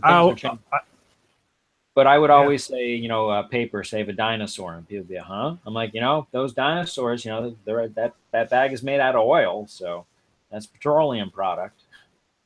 But the push for plastic was all to save the trees. You know, it's a green environment push. Not really a 100% fan of it because paper can be more easily turned back into paper again, in my opinion. But the plastic can be shut down, and there's lots of things to be done of it. But we just fill landfills with it, which is quite horrible. A lot of that stuff. Yeah. Paper can be easily recycled, and also you can add some cotton or old clothes to paper and recycle that with the paper to actually make new paper. Yep. Paper's been around for a long time, but I'm not really a super big fan of plastic and the plastics. Although everything I have uses plastic, but so I do utilize it. But I also think that we should not go through our machines as quickly as we do. Everyone wants the newest, latest computer every year. It's quite amazing. But on the downside, the upside of that is, you know, that what was $1,000 this year is, you know, $300 next year, and it's behind, but it's perfectly good. Oh yeah, for sure. Yeah, I always just like I mentioned some hangouts ago, I try to buy as much second-hand goods as possible. I think 90% of my house is second-hand stuff. Yeah, it works, but people, for sure. Bling bling bling. You know, people have got to have the new phone. Why? Because it came out. Mm-hmm. And that's also a little bit part of the ego. That people have an ego that they want to show. I have the new thing. I'm good. I'm great because I have the newest iPhone. I have the newest car. I have the newest clothing or that brand of clothing, and it's all they make a competition of it. People fall for that, but I don't, because I just made a couple of weeks ago. I made my from an old closet I had that broke down. I converted it and made it into a table. So I used and the rest of the wood was oak wood, and I gave it to my neighbor so he can burn it in his to get heat from it on the stove. That's good, artist. So I try to recycle as much as possible. I prefer. I mean, to you can't use as buy less like plastic as possible. You can't cooker get or around something. it because sometimes You don't want that. you can't get something without the plastic. But I try to use as less plastic as possible. Karen's got something to say. I prefer old things myself. You know, like I prefer, even if they cost nothing, real people's pictures. You know, drawings. I prefer that than a bit of plastic. Yeah, but you can't get away from plastic. I mean, when you recycle every week, everything's got plastic on it. I just wanted to say, I found this video as well. I thought this one was really interesting. It's not really about pyramids and that, but I don't know if you want to see it. But at the beginning, this man's in an aeroplane and he goes a bit mad. But if you take it that he's just really excited, he's really excited about what he's seeing. I just think it's very interesting in all this stuff that Ceres is talking about. It's how the pyramids work all through this stuff. Mm-hmm. Now go ahead then. Beginning, gets a bit excited, and I've just got to find it. Here we go. Shadow coming in. Oh yeah, there it is. There's the shadow. Wow, look at that. Here it comes. Oh my God, look at it. Here comes the shadow. Look at that. It's like a tornado. Oh my God, here we go. Here we go. Oh my God. Oh my God. Here we go. Look at this. Oh my God, it's coming. The moon's shadow is coming. It is coming. Oh my God, here it comes. Look at this. I've never seen it like this ever. Only in a plane. No flashes. Oh my God, here we go. Look at it. Oh my God. Whoa. Look at that. Oh my God. Here we go. Oh my God, it's coming right over us like a storm. Look at this. Oh my God, we're getting close. Getting close. No filter. Oh my God, Corona, there it is. Diamond, very speed, diamond ring. Look at that. Corona, totality. Totality. Oh my God. Look at that. Totality. Oh my God, look at those streamers. Look at the chromes. It's all prominences. Look at that. Prominences. Look at the moon. Red all around. No moon. Full shadow, completely elongated. Oh my God. Look at that. Look at that streamer. 7 o'clock. Prominences. 12 o'clock. 2 o'clock. 10 o'clock. Streamers. Look at that. Elongated. Oh my God. Look at that. Absolutely amazing. Oh my God. Totality. Oh, look at that. Oh my God. Wow. Wow. Look at that. Absolutely gorgeous.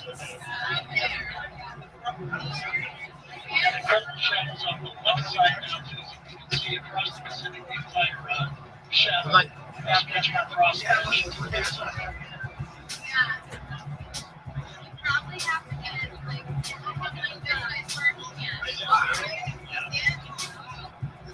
gorgeous? Absolutely gorgeous. Look at that curved shadow. Look at that. Look at it coming to light. Oh my God. Passing right in the shadow of the moon.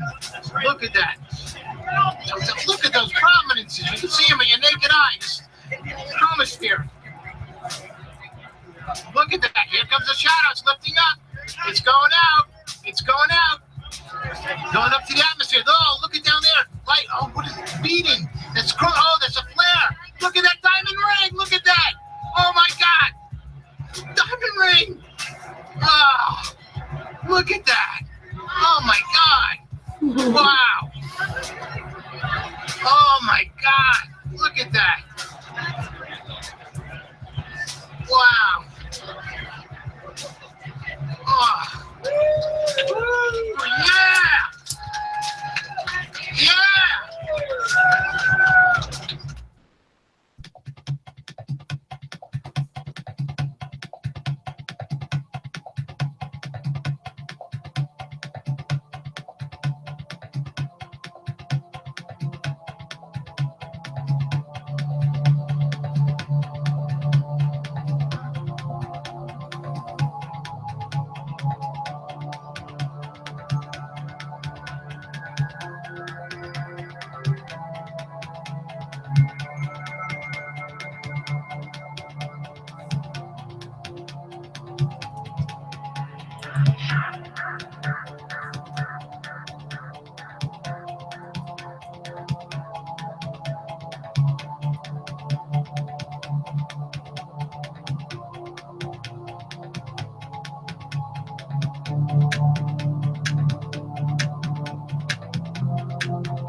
Sorry, it was a bit loud.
Ooh, the volume's gone down.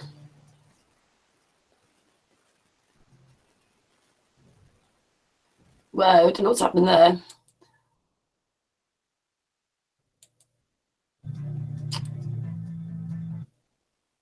Sorry, I don't know what's happening now. What have I done? Help. Here we go.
Has everybody seen enough of this? It goes on a bit, but I liked it because you could see all the light colours and the lines, and And the light, when you watch the video, I know it might, I hope it's fast enough, but the light comes across like a mist. It just carries on for another sort of 10, 15 minutes about light. Artists, anybody on that panel? Is it all right? I'm not disagreeing. About it. Pardon? I didn't get most of it because my headphones were shut off, and my internet was disconnected for a couple. I mean, are you enjoying watching it? Yeah, is it okay? Yeah, go ahead. Watching is music is a little bit soft, but Yeah, I don't know what's happened there.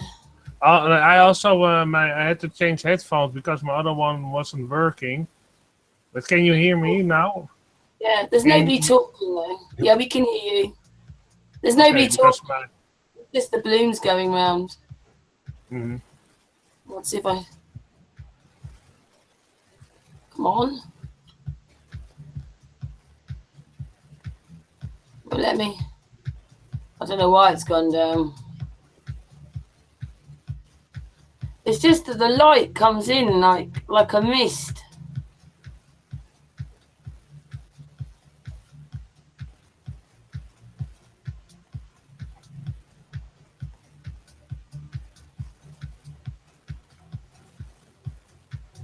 It's just when I watched this, I sort of saw Ceres' work happening. Oh, yeah. And also I was very interested because a lot of people are sort of now realizing that there's two sources. There's the sun and a light source. Yeah, I've seen some videos that some people made that just before the sun came up, there was another light source. Just before the sun came up, you could see something coming up just not from above the horizon, but you can see a light glow. Then it went away. That's like a fluorescent light coming on. Yeah, you can see. Yeah, before that, somebody captured that with a video camera. You could see it was dark, then the light came up, then it went dark again, and after that the sun came up, and it was a bright day. So that was very interesting to see that actually there was something that looked like another light source just before the sun came up. That's it, starting to get light.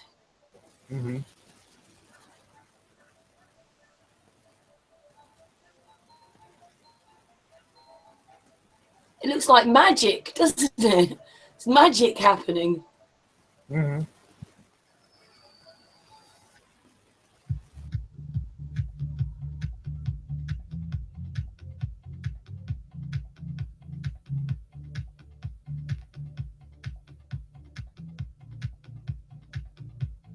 Well, I'm reckoning that those are stars there. I mean, I don't know if anybody else can see it, but when you actually stop it or slow it down or anything, you can see they're above the land. I don't know what you're seeing because it's a bit slow on mine, but I can see it on my phone. It looks much better on my phone than it does what I'm looking at. You can see the title under it, so it's a flat Earth. The very close sun, the moon, and the amazing light source, and it's basically a sun and moon video, so people can always re-watch it. Thank you, artist. Yeah. Just like my video, you put. Look at the ankles there in that light. It's just amazing. Yeah. Most videos are. The other one we watched with the guy we're talking about light. He's saying that the further you go away from where it's touching us, this light source coming, the smaller the sun and the moon are going to look, the higher you go up. Yeah. Because it's hitting us, so it makes it bigger, but the further you go up, the smaller they're going to be. Yeah, I saw some videos about that the sun is indeed actually when you go above the firmament. This is Pyamides there. How the sun comes through there. It looks like it comes out of the ground.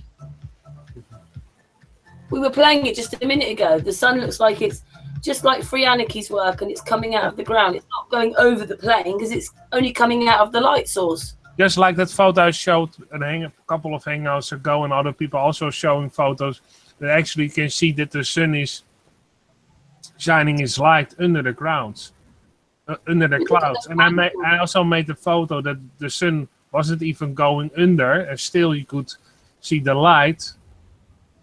That the light was shining under the clouds, not from above down, no, from very clear from that the light was when the sun is going to its lowest point. In your perspective, you can actually see that the sun is shining on the underside of the clouds. And I've also made a photo of it that I showed a couple of hangouts ago.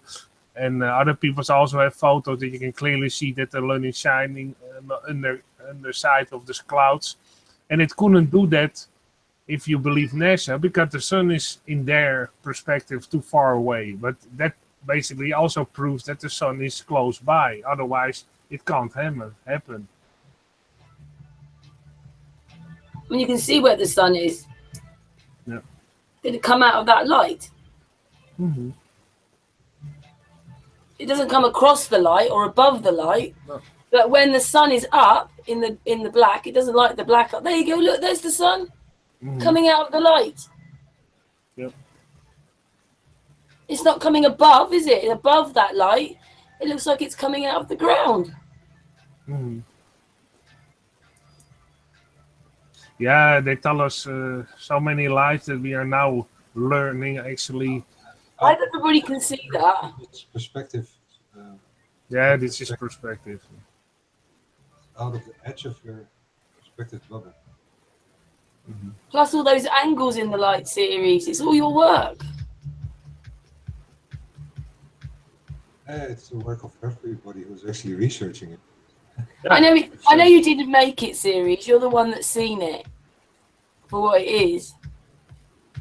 That's also the great thing, that a lot of people are doing research and more research, and that they provide us, everybody, and we provide other people again with information. That's why some certain videos that I think that are very important, I mirror on my channel.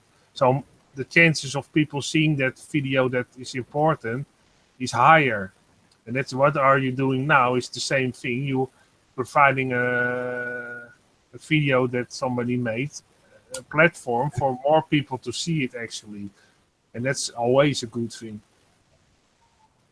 I hope Owen's failure will actually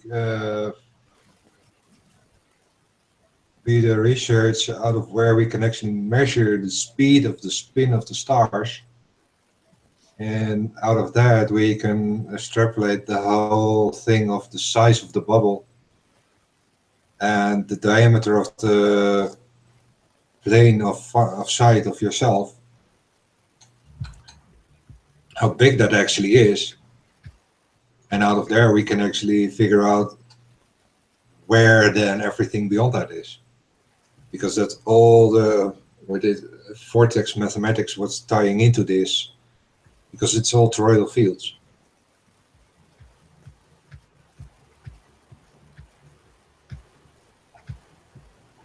Middle of it. Mm-hmm. I don't think that's a GoPro one. I don't want to go near any of those, but that one boggled me a bit, that the light's all the way around the balloon. Mm-hmm. Like, what? Because you can get positions like where the moon is and things. Yeah, the best way to work with this is just 360 cameras, and then rather 8K than 4K. Yeah, the way to go is 360. And you don't have a turning head all the time in that sense. You can just look at this particular point. I mean, you saw that picture there, didn't you, of time and date? Look at the size that time and date's giving for the sun. Yet we know that that balloon isn't seeing that far. It's not seeing half the world. Is it? No. And look at the light source there. They reckon that they've just mapped out where the sun is. Also in that shot. I wonder where we... Also in the shot. Places where... saw the eclipse just partially. I wonder if there are actually photos of the sunspots on there as well, because that would actually show the angle difference in where those who have a complete coverage compared to those who have not, and even have nothing at all. What then the actual angle of the sunlight is? Because if you ask me, we see all the same sunspots on exactly the same position, although we have this particular distance, what it makes it turning a little bit less or more. But you can see that it is turning clockwise. And also they this both incoming and then both outgoing, and then in the meanwhile just have the edge of the sunlight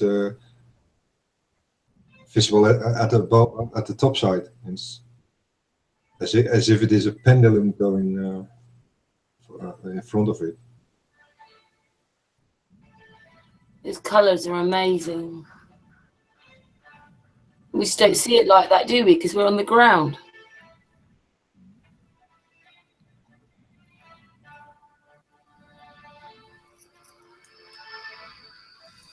Still, this feels like ages ago. It's the end of July. We've gone through loads of things since then.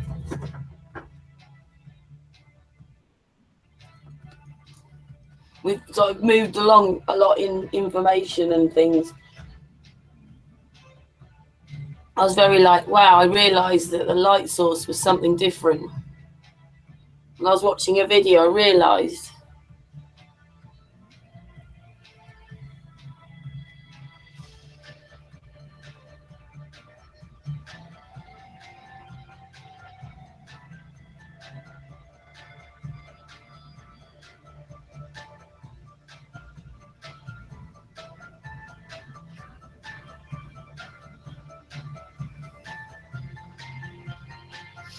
See, light source. And the balloons above the light source, or yeah, above the light source. It's at the end. Video's a little bit stuck. No, I think it's the end. It's the end. I'll stop screen sharing because that's quite a long one. It's so hard not to keep them short sometimes.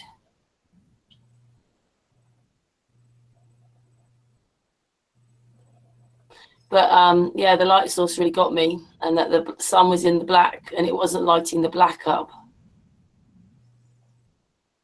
Yeah, interesting.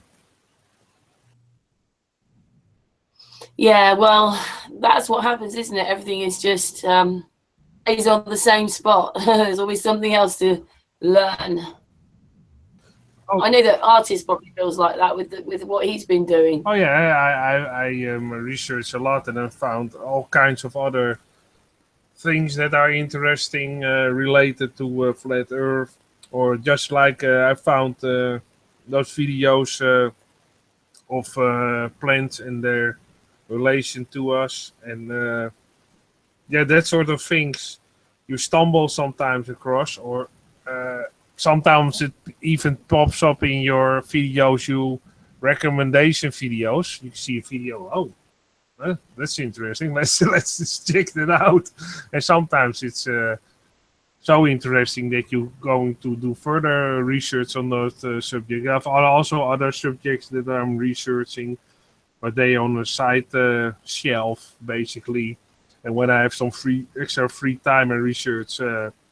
Like I mentioned, I research ancient structures. I also research flat Earth, but I also research about plants, and I also research about other stuff. Human behavior, I also research that. So, human behavior is also what I did a couple of years ago, maybe almost 15 years ago. I had a friend who was doing human research, how people walk, and basically we went to we went to a restaurant and there was a big trash can, and he said we're going to sit near that trash can and only observe how people put in the how the people put the trash in their trash can. And you can see some people were bending their knees because it was a very low trash can. Some people were bending their knees to put something in the trash can. Some people throw it in. Some people don't bend their knees at all, but almost like a stiff board bending over, only at the hands point at their above their legs, and they don't bend their knees to put something in. And basically, you can see, well, even you could see that he later pointed out how the people walked. Some people walked with a little bit of simplicity and rhythm, and those people were bending those knees, and other people who were walking very, almost like a robot, very straight up and almost like a robot. They didn't bend their knees. And also, and he pointed other things out, how he could actually tell me just before he saw them walking and before they put something in a trash can, because he was seeing they were holding something empty in their hands, they could already tell, oh, those people, he's not going to bend his knees. Well, he's right. That guy is going to bend his knees. He also saw a guy, well, basically, I think he's going to drop it or going to throw it and going to miss. Because it was people who was very hasty. No, he threw it, he missed it and left it there. And he also talked about it. You could also see in the expression of somebody's face that he was agitated or very not open in his view, and relating all those things. You could actually pinpoint out how people were throwing certain things in the trash, or if they missed, they picked it up again and put it after they missed it in a trash can, or some people throw it and leave it there because they were in a hurry. And so that's very interesting also to see how human beings are behaving in an outdoor situation. Just sit beside a trash can and you can see, learn a lot. Just observing. Yeah. Yeah, how does a Chinese cook learn to cook? He stands at least 2 years looking at the cook. Oh yeah, there was also, I've heard about that sushi mate and the sushi chef. That you, if you want to make good sushi in a Chinese restaurant, they first, I think almost half a year, they only show you how it's made. And after that half year, you actually gonna prepare the sushi yourself. Ceres, what was that mirror we were looking at on Poncho Pete's Hangout? Yeah, sort of, what is it, holographic mirror, in that you have the backside of the mirror actually reflected in, as a light on the wall, with the pattern of what the backside was, kind of a stamp on the backside. Oh my goodness, what is going on? I'm really sorry. Now we've got Antonio playing for some reason, and I don't understand. Hang on. As you see, I'm just going to cut off my complete occlusion of the moon. I'm so sorry, I don't understand. Yes. Sorry. Oh my goodness. It can happen, Karen. Sometimes I don't know what's happening. My computer's just like not mine tonight. Yeah. Yeah, what was it, Ceres? Do you remember? Yeah, it's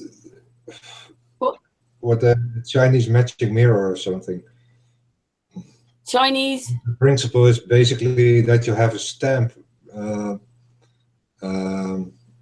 relief on the backside, what is mirrored through the glass, and when you just look at the mirror, you just see yourself. But when you actually shine a light on it and reflect it on the wall, then you see actually the relief of the stamp on the other side in mirror form on the wall as a projection. It's kind of a holographic projection. but not really holographic.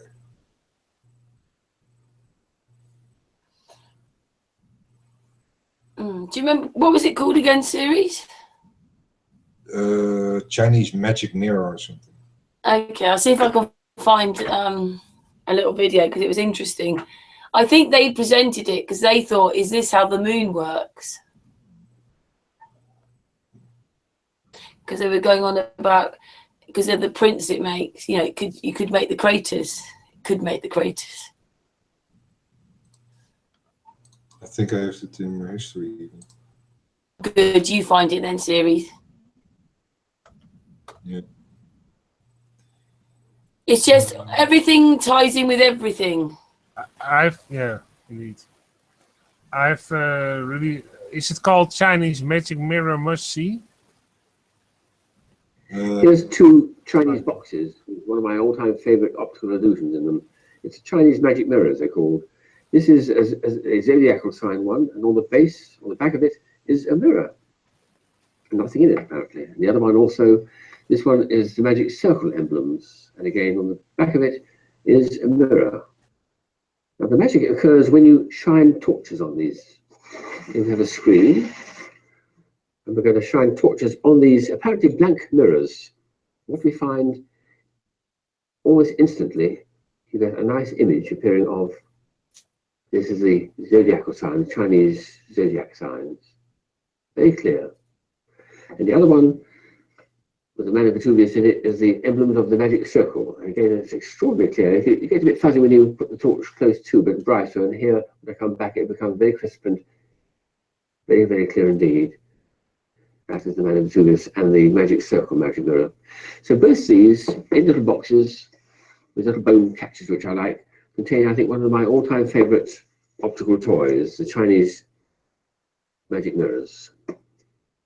Both these, in little boxes, with little bone, very, very clear indeed. What you see is just the background of the mirror.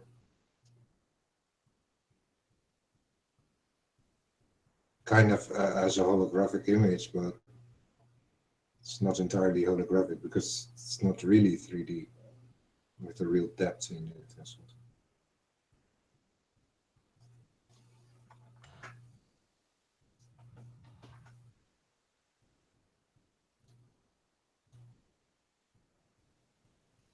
Very interesting, though. Not sure I've seen one of those before. So you learn something. When you saw this today on Poncho Pete's Hangout, so you learn something new every day. Yeah, if you ask me, it's just the relief of the material causing the darker and lighter parts. As the reflection of the light is just bended in another way. Or just not occurring. Kind of absorption of light.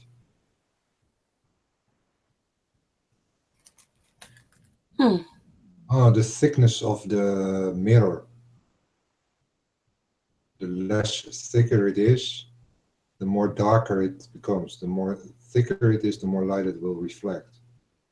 So it's probably the thickness of the mirror layer itself, based on what the coin is on the other side.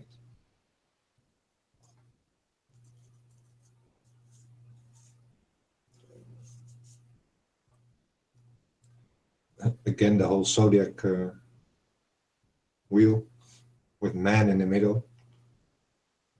We are in the middle.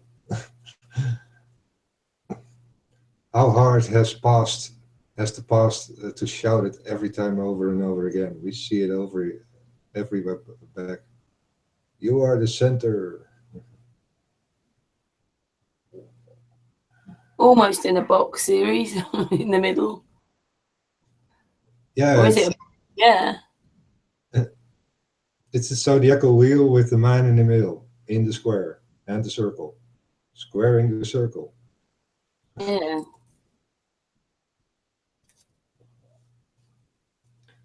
But to realize it, you have to get your freedom in order. Not specifically physically, but especially mentally.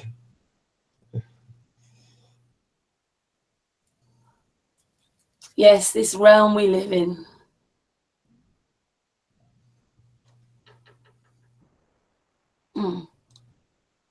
Artist, Angel, is there anything you want to play tonight, or any videos you want to share, or any bits of news, or?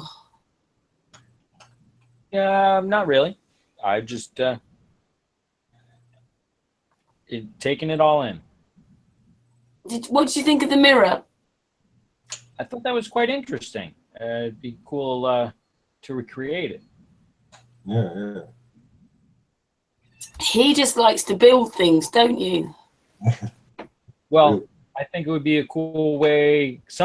See, the other thing I want something that's niche-y, science-y like, that once I get rolling on this, I can have something which is tangible to sell. And I don't want it to be like a lighter that says Giza.ws or something. I want it to be something that's science-y itself. So that's, I'm into cool things, niche things, So I think it would be cool to have something that I'd like to look more into. Yeah, that's what happens when you're a flat earther. You have to look into almost everything. Yeah, indeed. Yeah. And Maybe Patricia wants to place a certain video. You never.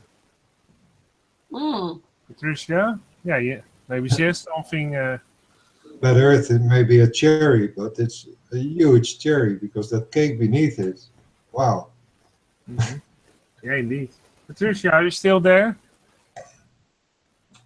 Yeah, I'm here.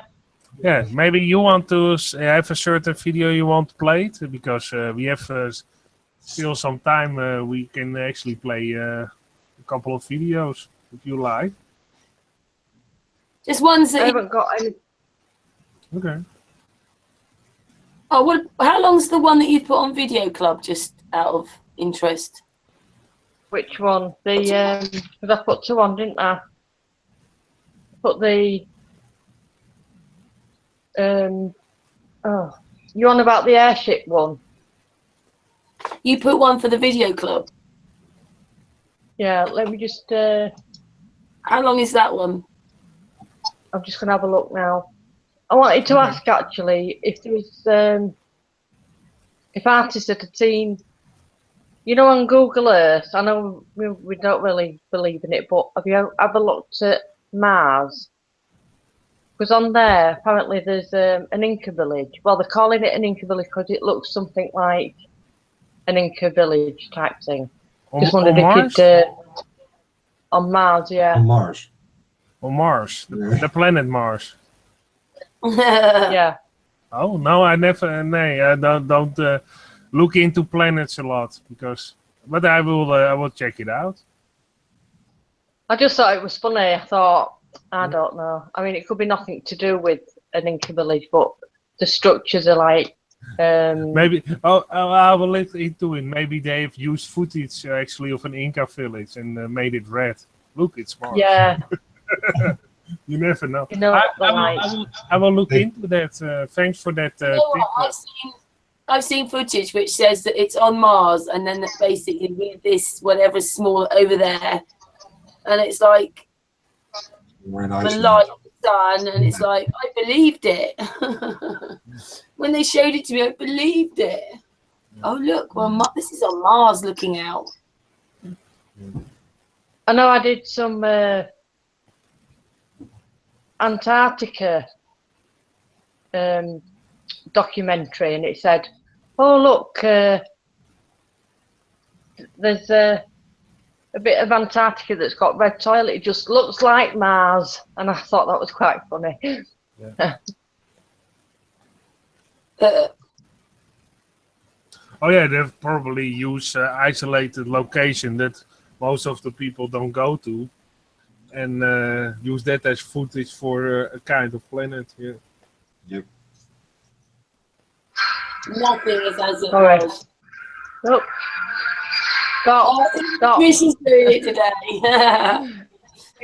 It's 15 minutes.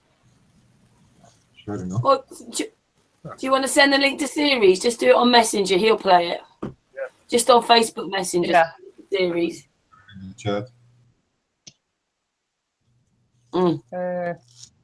Just want to make sure I'm copying it right.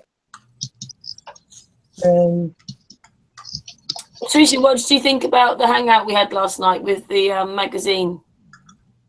I thought it was brilliant. I was thinking, oh, I know he was saying about how he would actually put that in magazine form. But I think the fact that he was really interested, and Dave Marsh's work as well, is like, yeah, brilliant. In a way, it's a preparation for a book of telling actually how you go from the wall to the flat. To mention my journey then. And then a little more in depth on every particular aspect of what the whole actually presents. And then if you have all the aspects on a roll, you see the actual whole. If you can see the whole. It's not if somebody is. I've sent you it, Ceres. You sound like well, I've sent it. It's gone. Grab it. Facebook? Or where is it? Yeah, so Patricia, do you want to announce what series is going to play then? No, Why not is it really. No. No. You don't have to put me on the spot, don't you?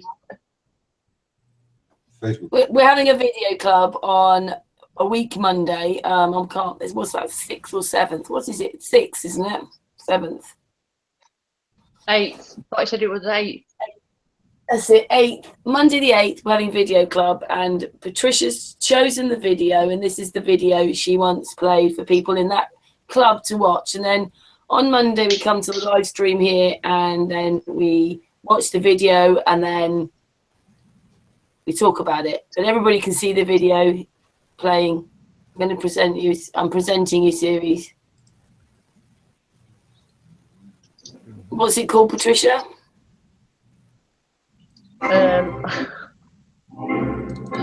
Flat Earth, a video you've never seen before. I was planning to watch this one.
Couldn't do that now, could you? Fly over.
was good.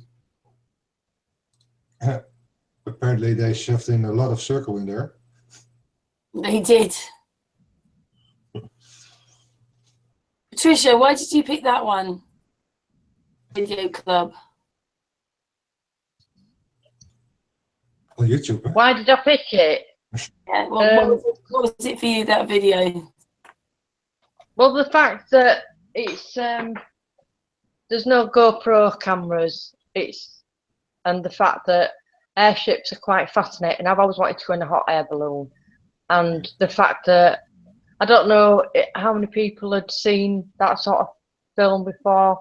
I thought it was just, as my first sort of video, I thought probably a gentle one that there ain't many questions sort of thing. But I mean, I like the music, and I like the fact that you can actually see high up, and it's not a GoPro. You can actually see that the Earth is flat. Yes, yeah.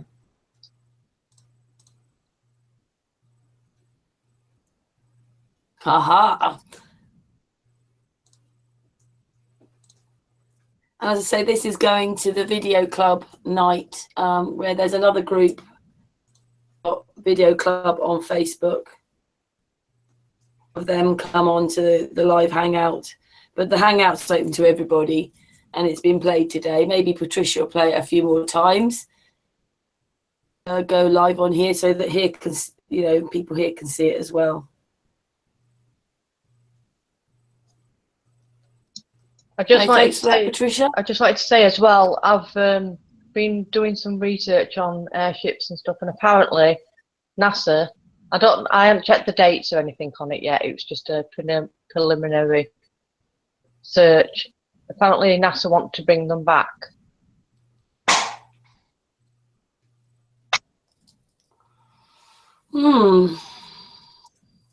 So we don't look like we're going to go to fly to Mars or anything. We're going to go in an airship somewhere. North or south? Yeah, it's probably. I figure the only reason why they created the circle is to shut down north, and the second reason to create a pole is to actually shut down south, and those are the way out, either ascending or descending. And I figure the ascending is in the direction of north, and descending the south, and that's why they kept open the south, but kept closed down the north. I mean, if it is a circle, then why go north? Because there's nothing beyond there other than our own world. Well, there's a complete square as well there. Yeah, but then. And that's another subject series. That's another big topic which you've been on Poncho P explaining a bit today, haven't you? Yeah. We have been going for 3 hours now. We should just, I don't know, Artist or Angel, say something. I've said everything I want to say in this hangout, and yeah, I think again it was a great hangout. With a lot of interest. A bit different. I think what I'll do is I might just change this evening to the Angel and Artist chat. Yeah. Or anything you want, because Angel likes talking about other things as well, don't you, Angel? I do. I have a broad scope.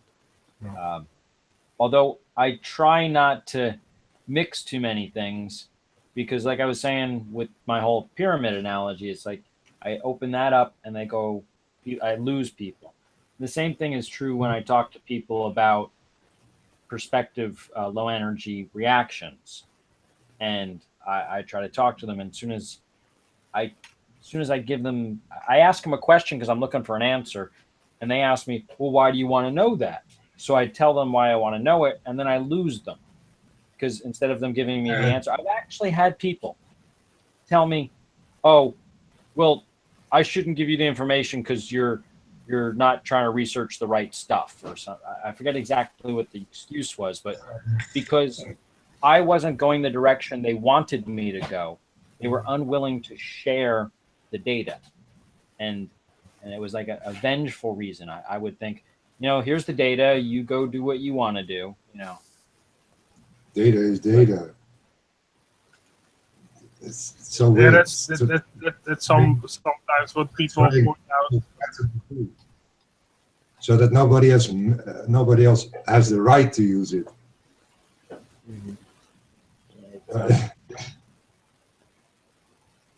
Yeah, so sometimes what I have with when I'm doing research, I tell about those ancient sites and that the Incas basically repaired or added structures to an already to a site that was already there before their civilization. Right. And they say, well, no, it's all Inca. I say, no, you can clearly see this is built by a civilization before the Incas.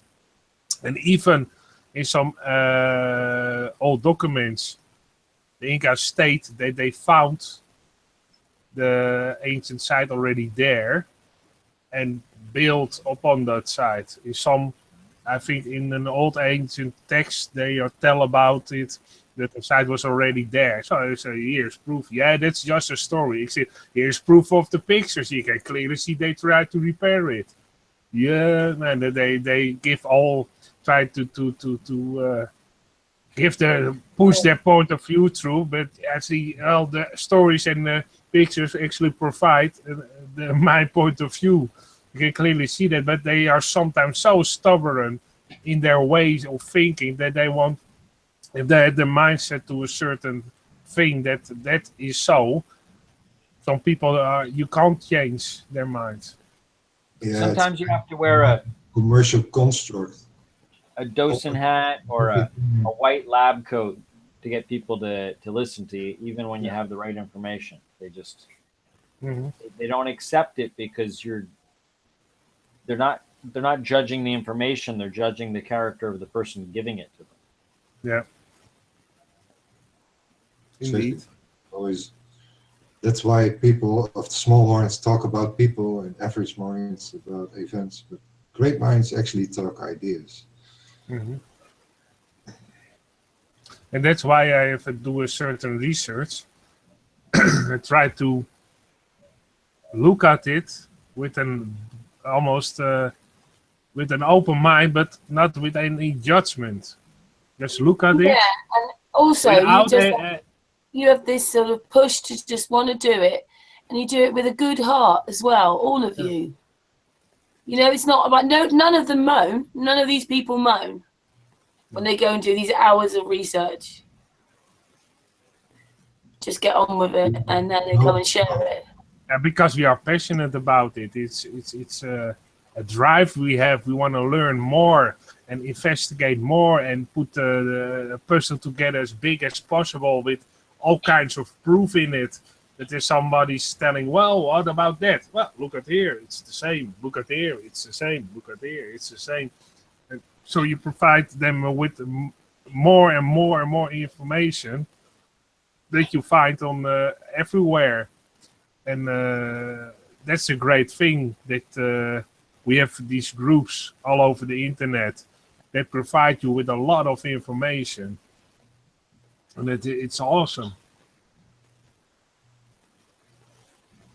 It's true. You either want to know it or you don't. And only those who want to know it will get it. Yeah, I'm not trying to force feed it to you, but I'm here to answer your questions. Yeah. Yeah, So we're here because we're driven, aren't we? We're driven sure. to be here. For sure. And also, we've become friends as well. I agree. Oh, yeah. Here and now. Yeah, it's a So great that's group. a statement from you, wasn't it? This is a great group. I've said it a couple of times, but Artists, you're part of the group. I know. Yeah, I'm And we very glad to be part of this group because there are so many interesting people in this group. Yeah. All the On great the moon and Fred. now at some point. Well, we're left like this though, aren't we? Because A, we live in different countries, and the other thing is that, you know, with the way the world is, and then we're left like this, but at least we can talk to each other. Yeah, that's great. With all the bits of puzzle. I mean, you know, even Angel comes along. He's our I know you are artists as well, but we've got another pyramid man. You know, along the journey, we've got someone doing pyramids, someone doing history, artists.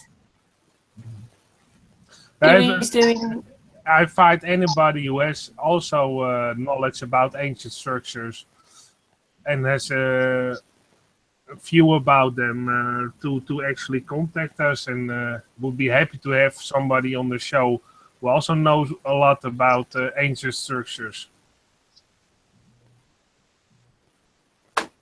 Yeah, there are a lot of them. Yeah, but sometimes they say, well, I don't have the time, or they are shy. Just I first thought, well. The other thing is sometimes they don't want the association. Sorry? They may not want the association. Sorry, say that again. I couldn't hear you. Me? No, I couldn't hear Angel at all. I say they don't want the association. If it's a flat Earth channel, they could be totally have, you know, knowledge and stuff, but they don't want to, you know, they back away. You know, if it's, I've had people where I'm like, this is a really good thing, and they're like, oh, but you don't like vaccines. I'm like, yeah, this is true. You do whatever you want. Oh yeah, nope, sorry. You know, it's just they find something and they think because of that there's something wrong with you, and which is why, although I wear many hats, I try to keep them all separated. There's something wrong in themselves, but yeah, it's their ignorance, but the problem is their ignorance is through programming. I mean, if your mother told you the Earth was round, then you're going to believe it, and that's not really because she's lying to you. It's because she's telling you what she believes to be true. Yeah. Interesting. Which only happened in the 60s. Until when they actually realized they were telling all that long a lie. It's kind of a hard confrontation in that sense. Well, if you tell it long enough and you don't have any reason to disbelieve it, then you just accept it. And until I was given reasons to disbelieve it, I believed it, but the reasons I was given were pretty black and white. I mean, they're pretty, well, that makes sense. But people don't think about it because they keep it out of sight, out of mind. And nowadays they're pulling us further and further away from tangible, real things. We don't judge the date by the stars. We don't even comprehend the stars. People don't even look up. They look down. They're on their iPhones. You know, so we have disassociated people from tangible reality. And everyone lives in their own bubble, and they'll believe whatever you tell them. You know, tomorrow you can be a goldfish if you want. You can be a female goldfish. You can be a male goldfish. You can be a sex-gendering goldfish. Yeah. Mutilate you. Make yourself infertile. Destroy life. Whatever you do, whatever you decide, you will become infertile. That's all they care. You can do whatever you want, because then you, if you have a kid, you're going to have to buy it from us, rent it from us, but you won't have it on your own. Have you seen also how young people are actually in the illusion that when you're old, you're actually obsolete? Yeah. Oh, yeah, because they don't want the old people to provide them information. That's the whole point. They try to set it up that we that young people think that we are not important and anything, so they can spoon-fed them lies and we can't do anything about it because the young people don't listen to us. They need to get rid of you when you start to get of age when you can put it all together. Yeah. But like the movie Logan's Run. Yeah, that's a great movie. Indeed. Yeah. Say something. Pizza. Yes, Patricia. Yeah, you know, just saying about old people, I think they might not appreciate them, but we learn a lot from them because they was here long before we were, and not too long, obviously, but we can gain a lot of information out of them, of what they saw, you know, in the early, you know, the turn of the century and that, things like that, and, you know, and I know I'm digressing a little bit, but I just want to say how they say your life begins at 40 or 50. My life began when I joined this group. And I just love it so much. And I'm just going to put my camera on for a second because I've got something to show you all. Okay.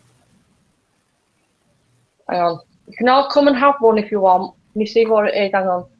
Yay. Oh, cookies. Two left because I've been stuffing my face with them. But there's one for all of you. Oh, that's sweet. Oh. Yeah, they are sweet. A bit too sweet, actually.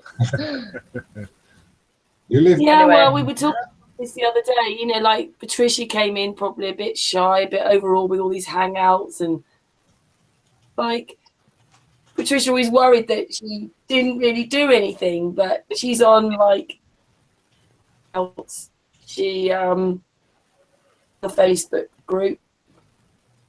She also now really helps with Video Club, and she also helps put all the readings, the compass readings, onto Ceres' program. Yeah, she does a lot of things behind the scene. Yeah.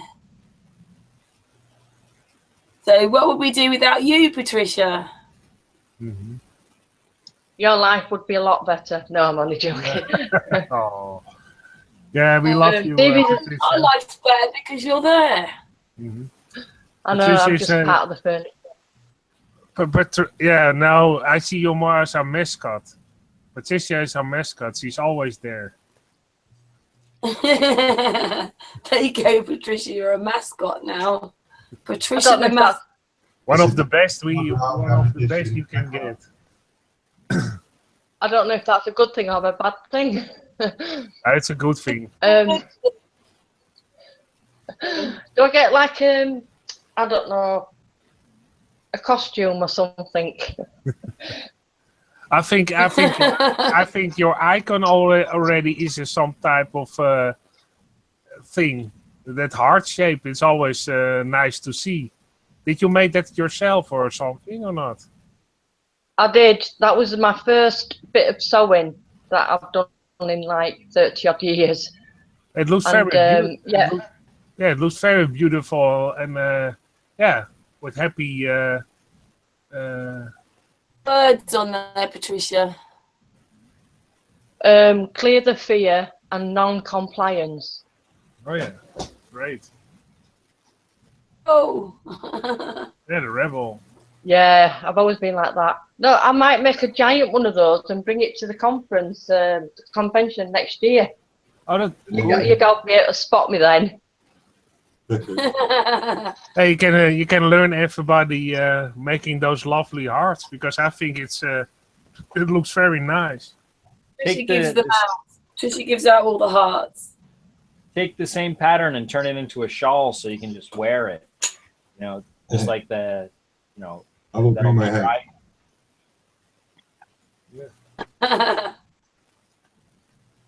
I might make some smaller hearts because that's about 9 inches big.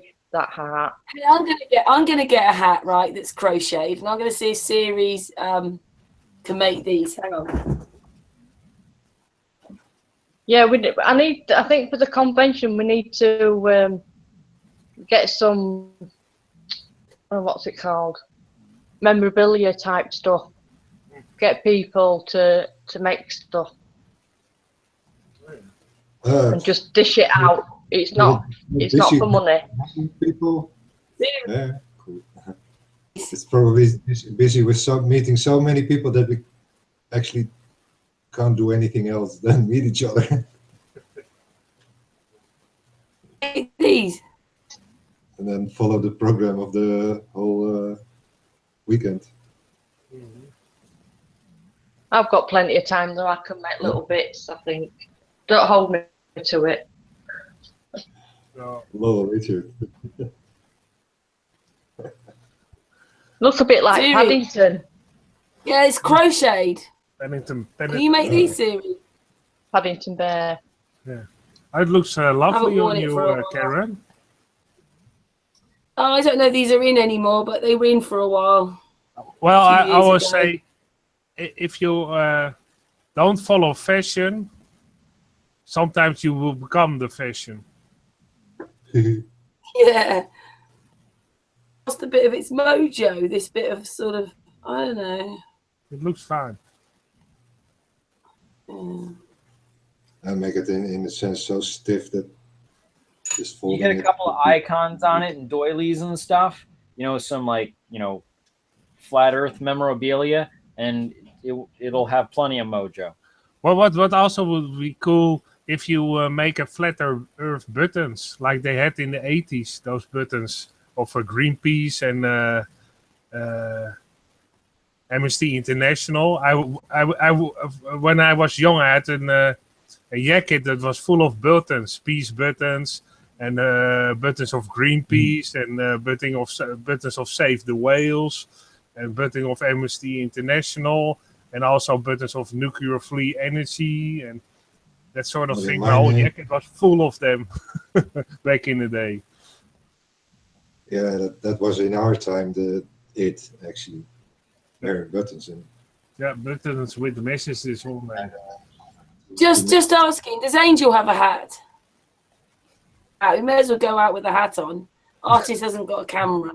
No. Oh yeah, I can go grab something. Patricia, okay then, we've all got hats on then. It's getting to that time of the year as well, actually. You want a hat on. You can leave your hat on.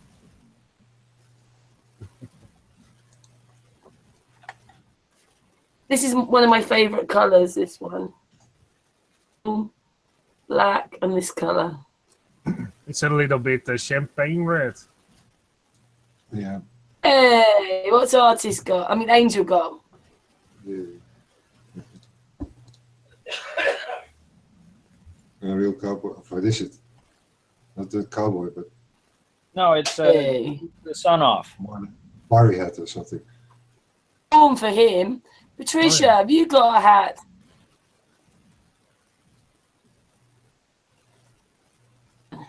Yeah, I have. Sorry. I was just writing in the chat room. Yeah, do you want me to go get it? Yeah, go on, get your hat. I'll be about 5 minutes. I'm like parking.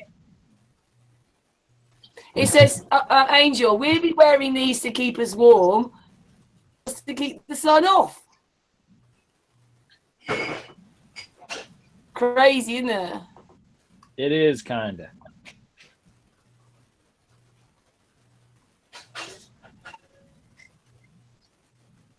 It stays warm all year round with you, though, doesn't it?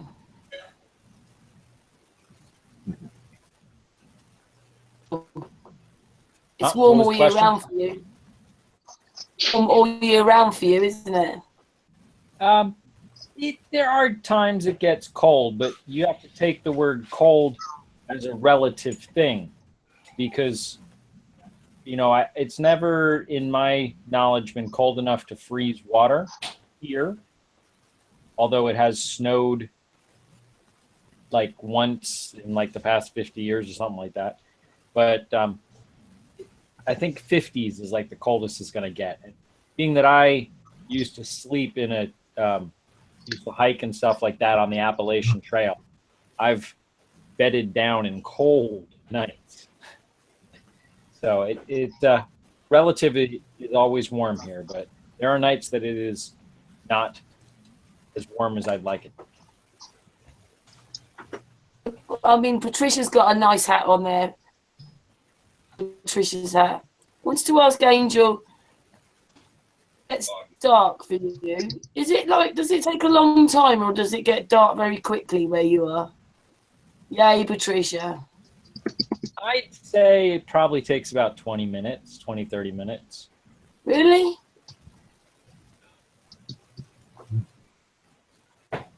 In the summer here, an hour and a half as it starts to get dark and eventually goes. In the winter, but not in the summer. I know, what does Patricia say? Miles away he is. It's supposed to be Ceres, but I'm like trying to type. You know what my fingers are like? They're really bad. And I'm really bad at typing, so. Hey. A hat like this cost me maybe, what is it, 4 or 5 hours? And a bolt of yarn. Yeah, for sure. A thick one, that is. The thinner it gets, the longer it will take. Same as what I'm doing here. It's already 4 days work. Well, in between that, but Ceres gets very relaxed. I'm talking to him and there he is crocheting as he's talking.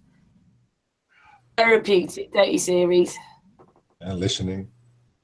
It is something that when you do it, like you could just, you know, it just becomes. At some point, sometimes you really need to look where you are sticking the needle in. But I can do it apparently I can do it blind when it's thick enough. My mom used to make I'm repeating the same pattern. Throws like 6 feet by 6 foot, you know, big throws, like you have behind you there. Yeah, or the green, this one, green and yellow. That one too. Yeah, all of those, that type stuff. Can become very big here. But yeah, at some point you really need a lot of wool, because adding, if you have one ball, you get such a form, but the second ball is like this, and then the third ball is like this, and the fourth is like this. You know, it's the surrounding is getting so long that the whole ball gets into a single circle even. At some point. Yep. Here I have 2 times, what is it, 400 meters? So 800 meters of wire. Let's see if I can actually make something where you can wear as a top. And then the spiral is on the back. At some point I can add a sleeve hole in it and then crochet that on. And then you can actually. And then yeah, the sleeves is still the hardest process. I've never done the sleeves themselves. So kind of a beginning I need at least. It's this part over the shoulder that needs to be right, and then in the bottom it's exactly the other way around. I need to add here, and I need to remove here. And then you have a diagonal build-up. It's pretty hard to figure out what you're doing there. Just to keep it in the flat state of the flower of life grid. Yeah, you kind of have to mentally think of it as a big grid type pattern, but yeah, it. I used to, the most complex kind of stuff I did is they took a plastic frame, a thin plastic frame, or you use that, not cardboard. It's like, it is some sort of a, I believe it's animal flesh that they turn into a wicker type frame. But anyway, you do your pattern on that and then build stuff out of it. It's kind of like the way people do gingerbread boxes and then stitch them together and they form things.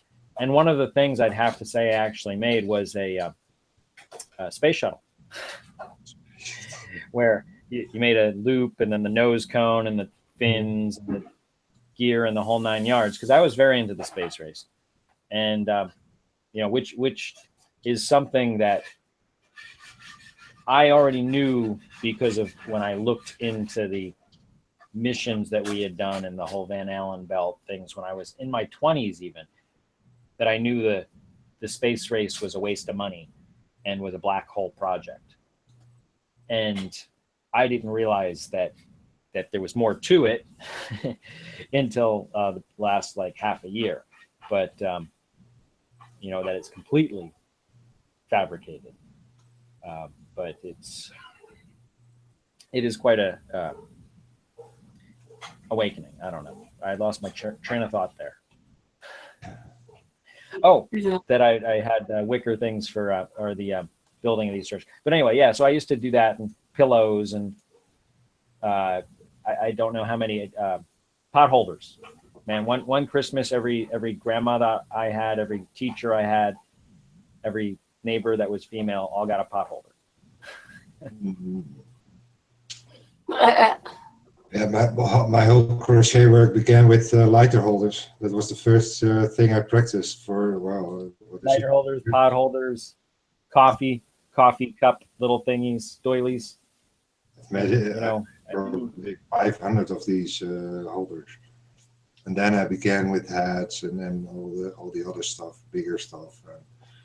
Out of the Ceres has made some wicked hats. It really was practicing and developing the thicker skin because of the crochet needle going there all the time, and at some point even cutting my where the flesh is actually cutting that out all the time with a very sharp needle.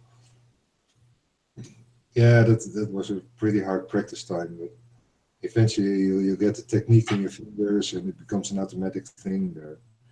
I can crochet up to 5 wires at once. 5 different colors. My mother did it, but my mother and I don't. That's it. It's a skill. Right,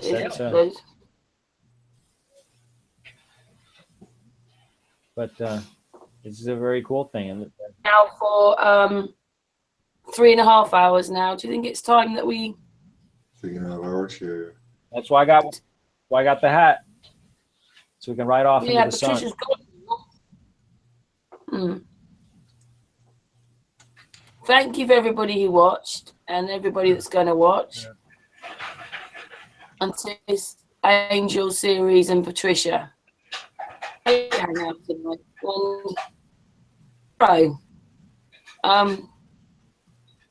Yeah, good night, everybody, or good afternoon, or good morning, wherever you are. Anyway, thank you, everybody on the panel, and Flat Earth hugs. Big hugs. See you all Big tomorrow. hugs for everybody. See you next time. Bye. Bye.